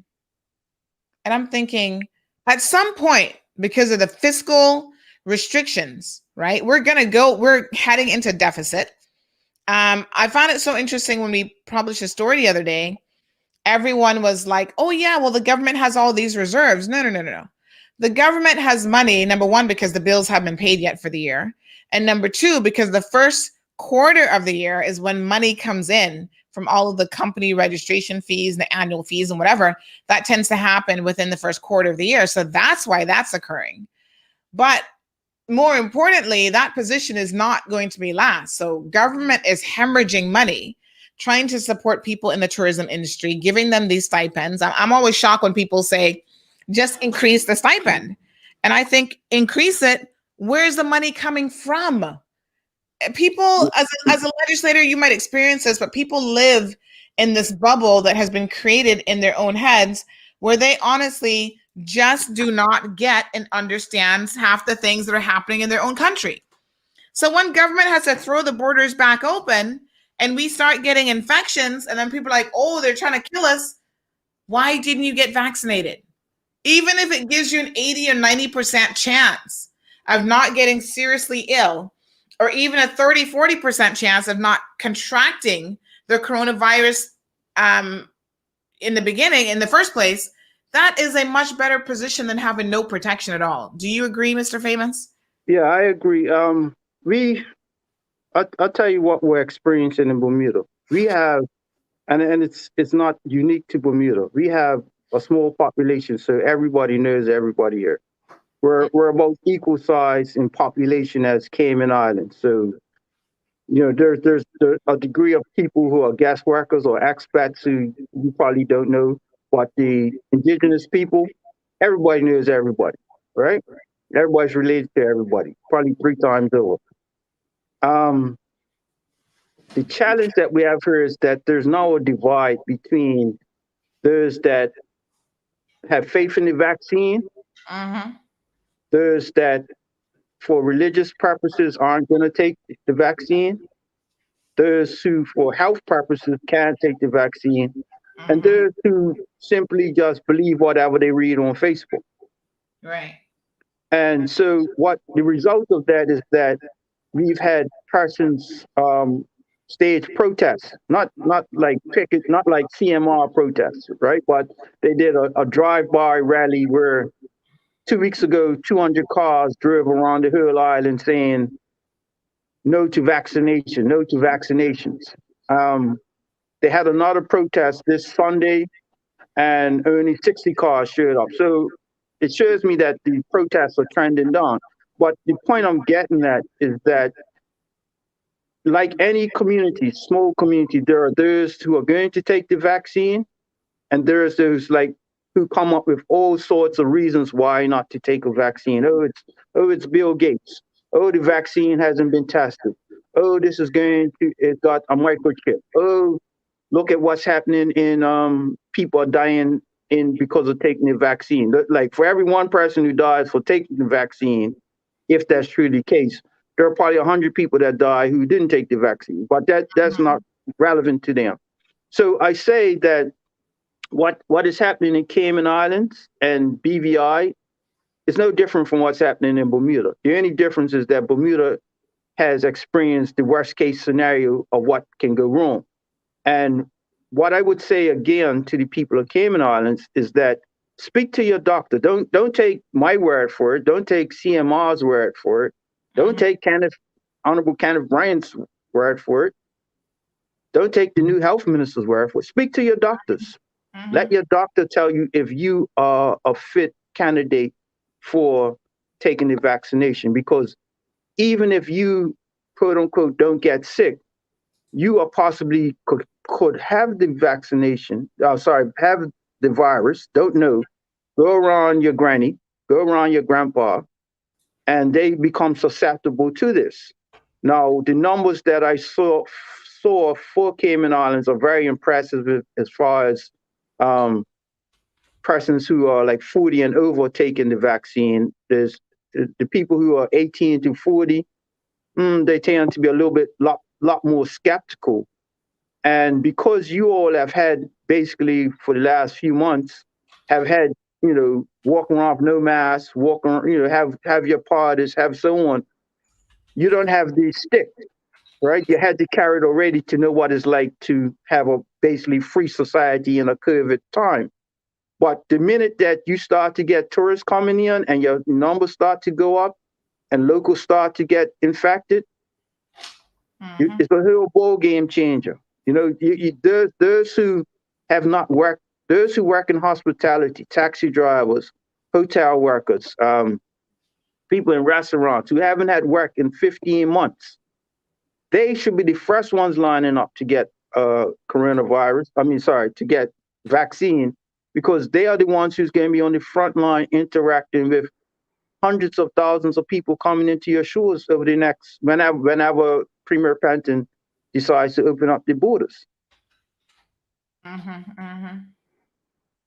What do you make of this comment that Maria makes? It says, Sandy, getting a vaccine should be a personal choice. Nobody should be shamed or bullied if they choose not to get one. I don't know that. Well, I mean, nobody's on this program is being shamed or bullied. We're just talking the facts. Well, I would agree with, was it Miss Maria? Is it? Yes. That people shouldn't be shamed or bullied. What the conversation shouldn't be about calling people conspiracy theorists or those who have taken it, they call us sheeps, or lab rats, some people use. People shouldn't be shamed. People should be educated. People should be encouraged to find out the facts for themselves, understand not just the facts about themselves, but understand how does your personal decisions affect the rest of the society? How does it affect the people of West Bay? Or if you're from the East End, how does your personal decision affect the Stanners, as they call it? How does it affect your cousin that wants to work in hospitality? It all is all a domino effect, because the reality is that we were fortunate. I mean, I don't have any love for being colonized, but we were fortunate that the British provided us with Pfizer, right, which is basically the top vaccine in the world, and free of charge, quote unquote, and is freely available to for our entire populations. Yes. And we have some of our relatives in the other Caribbean islands who aren't so lucky. Yes. If you see what's happening in Trinidad. Trinidad is under lockdown right now because the high rate of COVID numbers.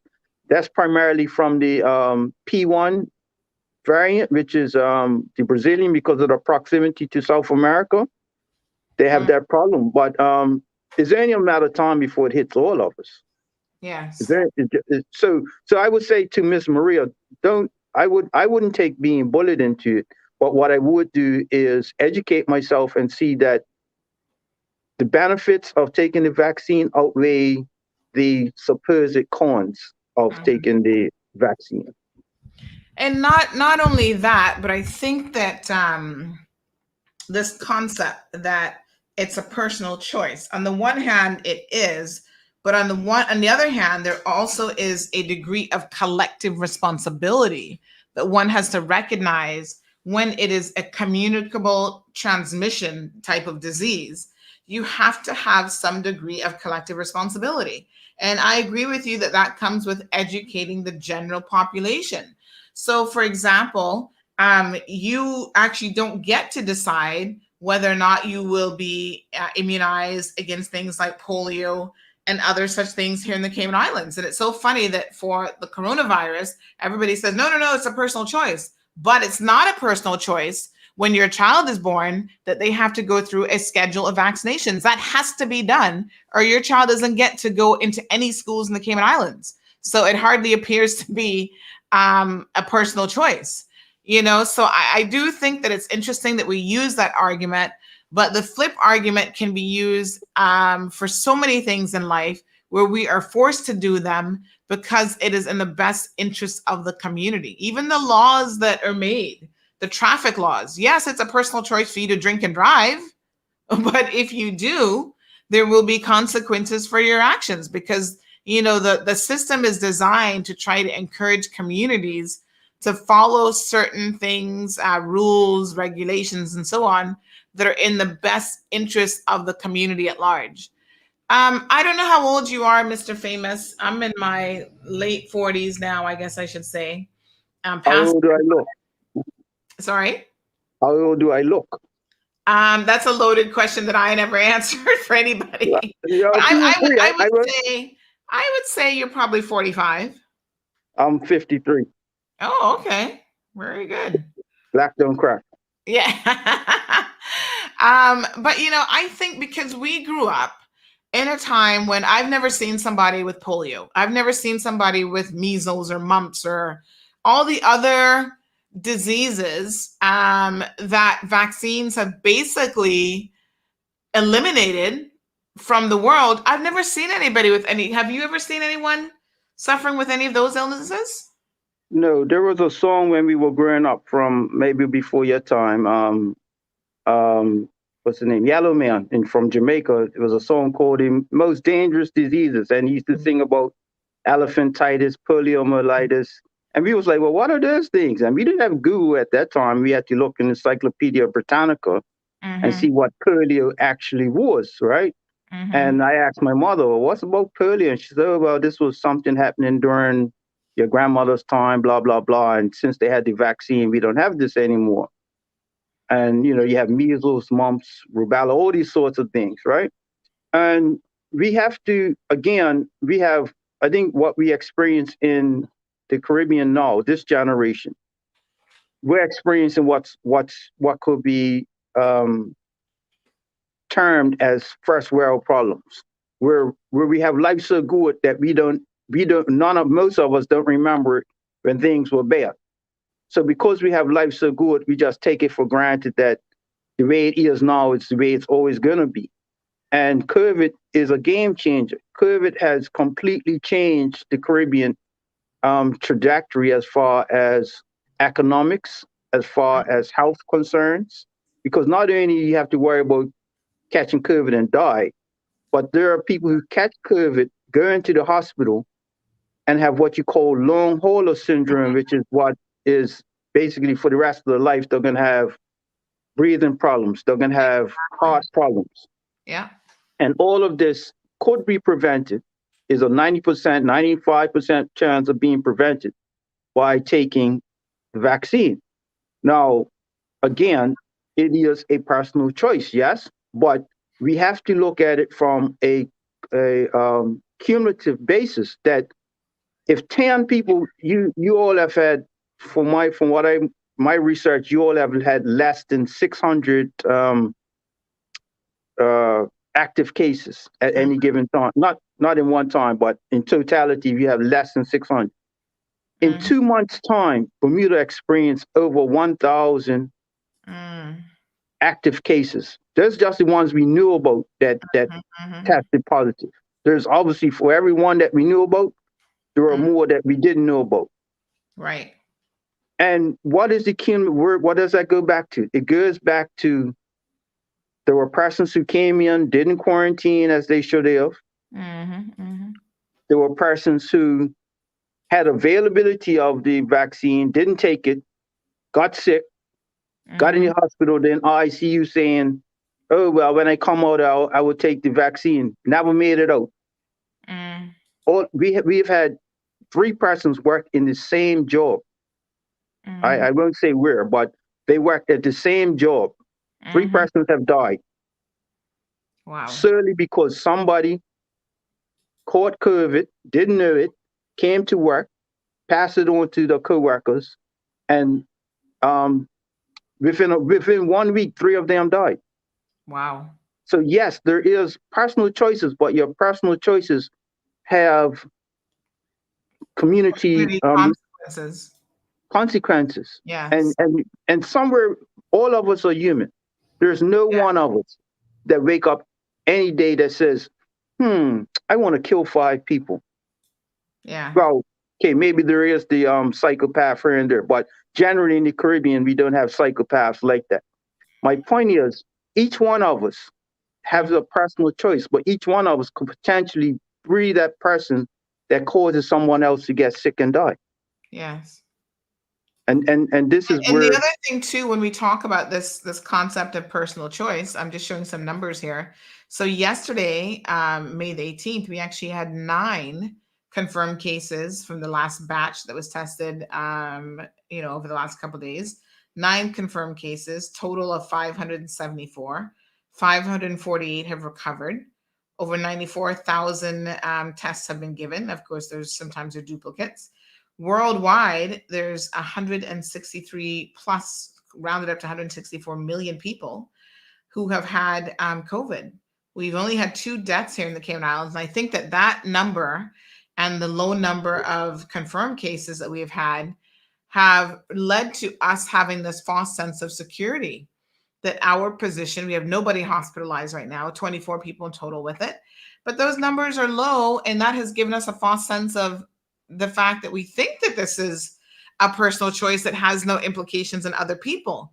I wonder when people think about, Mr. Famous, this concept of it being a personal choice, as you were just speaking about, do they also recognize that as a community, when they get sick, when they get ill, not only do we have to worry about them infecting and potentially killing other people, so the whole community transmission, but even if they don't die, even if they don't infect other people, the burden, the financial burden, the burden that's placed on the insurance companies will be passed on to every single person in this community.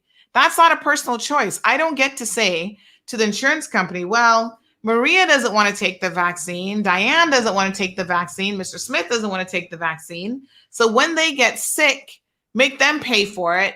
Don't pass that cost on to me. Don't impact me in any way, shape, or form.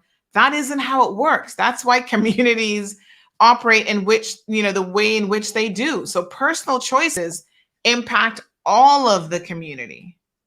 Well, yes, and I will go back to something that was raised during the election. One of the reoccurring topics during the election was healthcare costs. Right?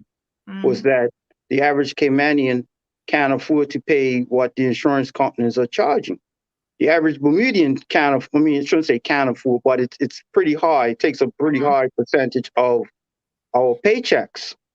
And all of that, prior to COVID, our rates were going up based off of obesity rates, based off of persons needing dialysis, right? And throughout the Caribbean, because we're now addicted to American food, we know this processed food, myself included, that is causing us collectively, our personal choices are causing us collectively to become a very sick society.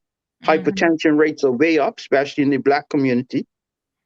So all of that so now you're adding on COVID, right?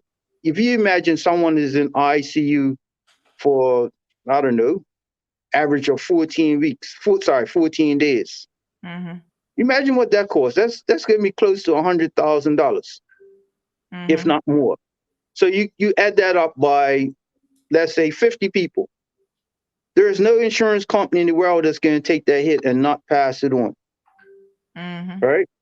The other cumulative effect is that in Cayman Islands, you're unfortunate that your finances are a little bit better than most other Caribbean islands.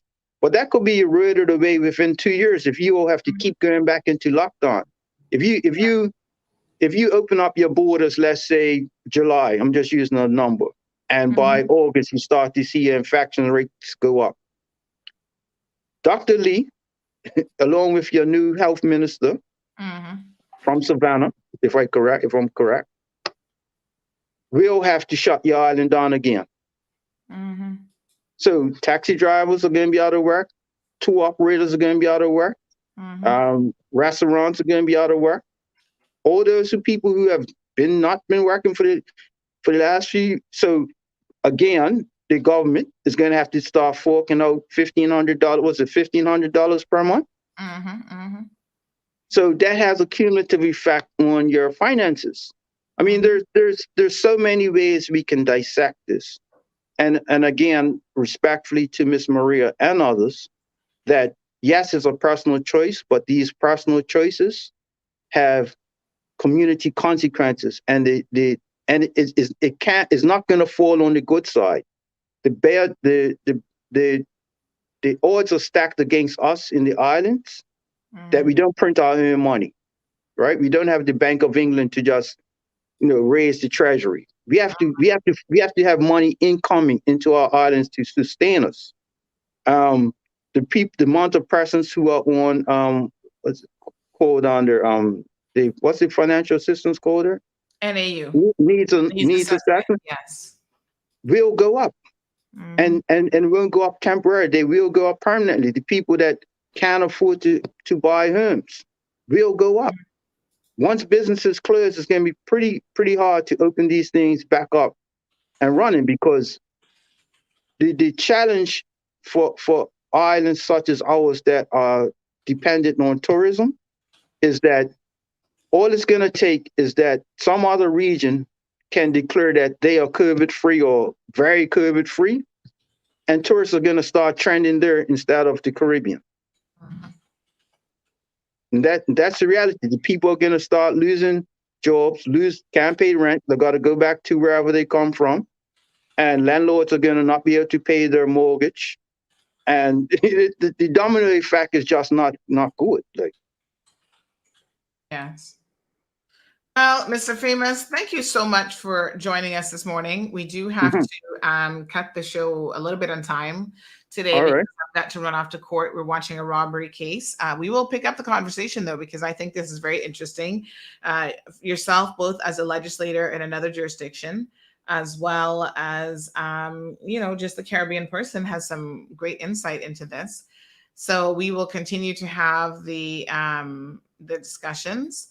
Moya says, what you're saying is absolutely true. I personally do not want any insurance premiums increase due to people who choose not to get vaccinated. I believe the health insurance industry should ensure people who have gotten vaccinated get a premium discount, as well as only people who are vaccinated be allowed to work and operate in the tourism sector when we reopen. People who do not want to be vaccinated work in industries that do not handle large amounts of people. So that's interesting. Let's put that one on the agenda. I'm gonna screen grab it.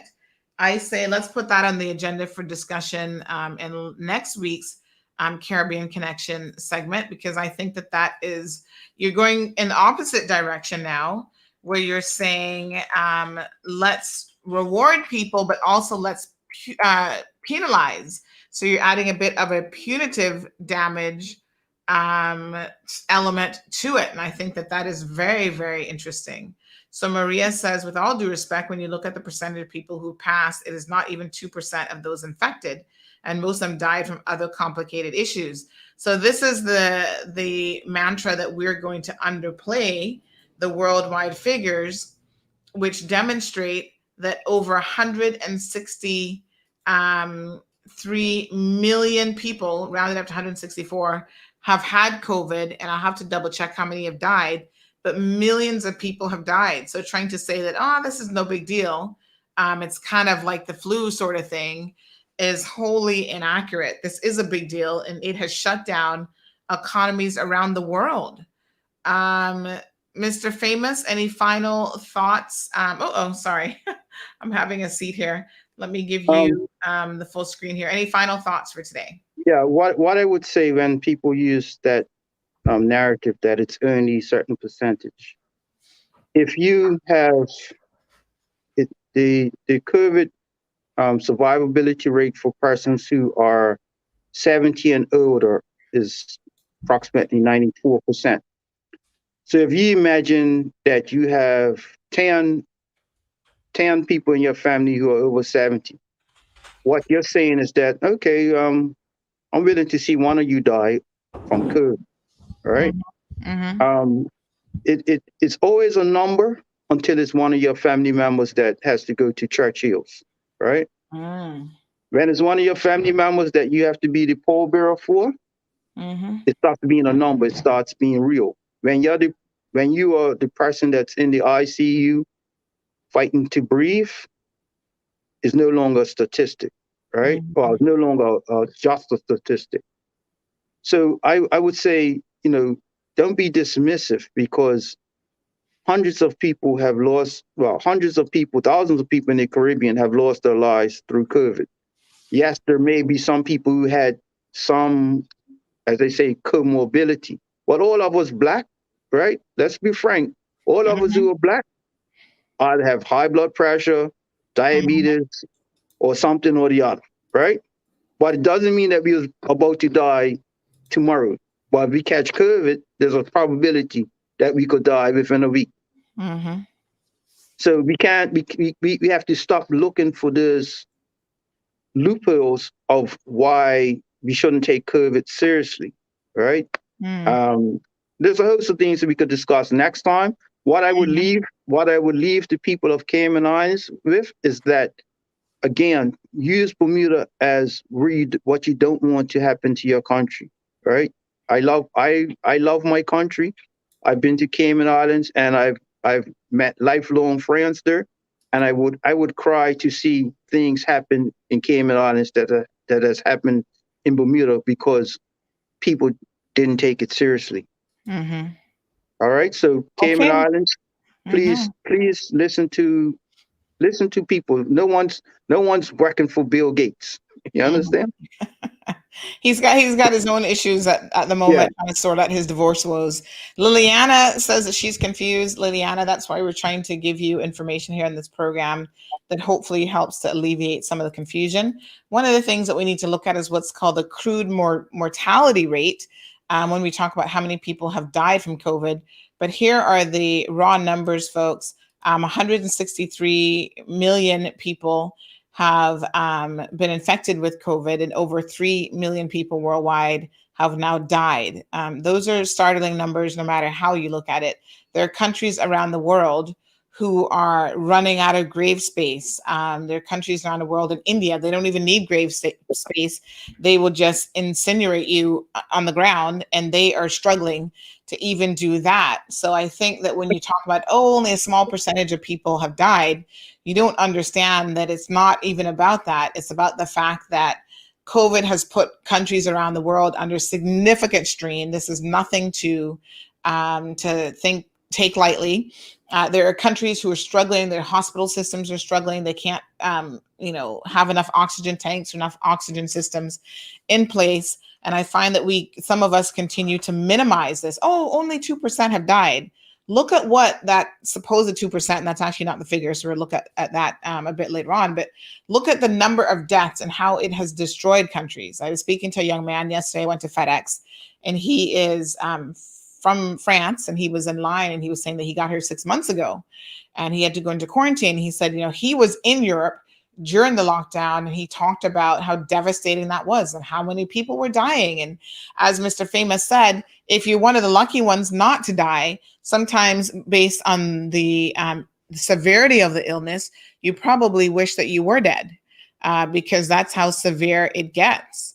So it's quite something. Yeah. Okay, Mr. Famous, thank you so much for joining us today. All right, thank you for having me, and love you all, Cayman. Just take care of yourselves and listen to Dr. Lee and your new health minister. They won't steer you wrong. Most of all, listen to CMR. All right, folks.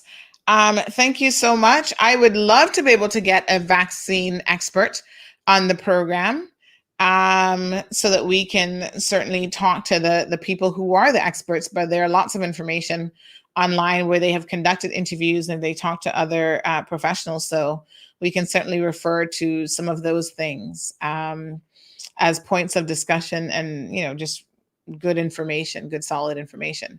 Folks, that's all she wrote. I'm off to court. We got a robbery case that we got to keep an eye on. A jury selection was yesterday.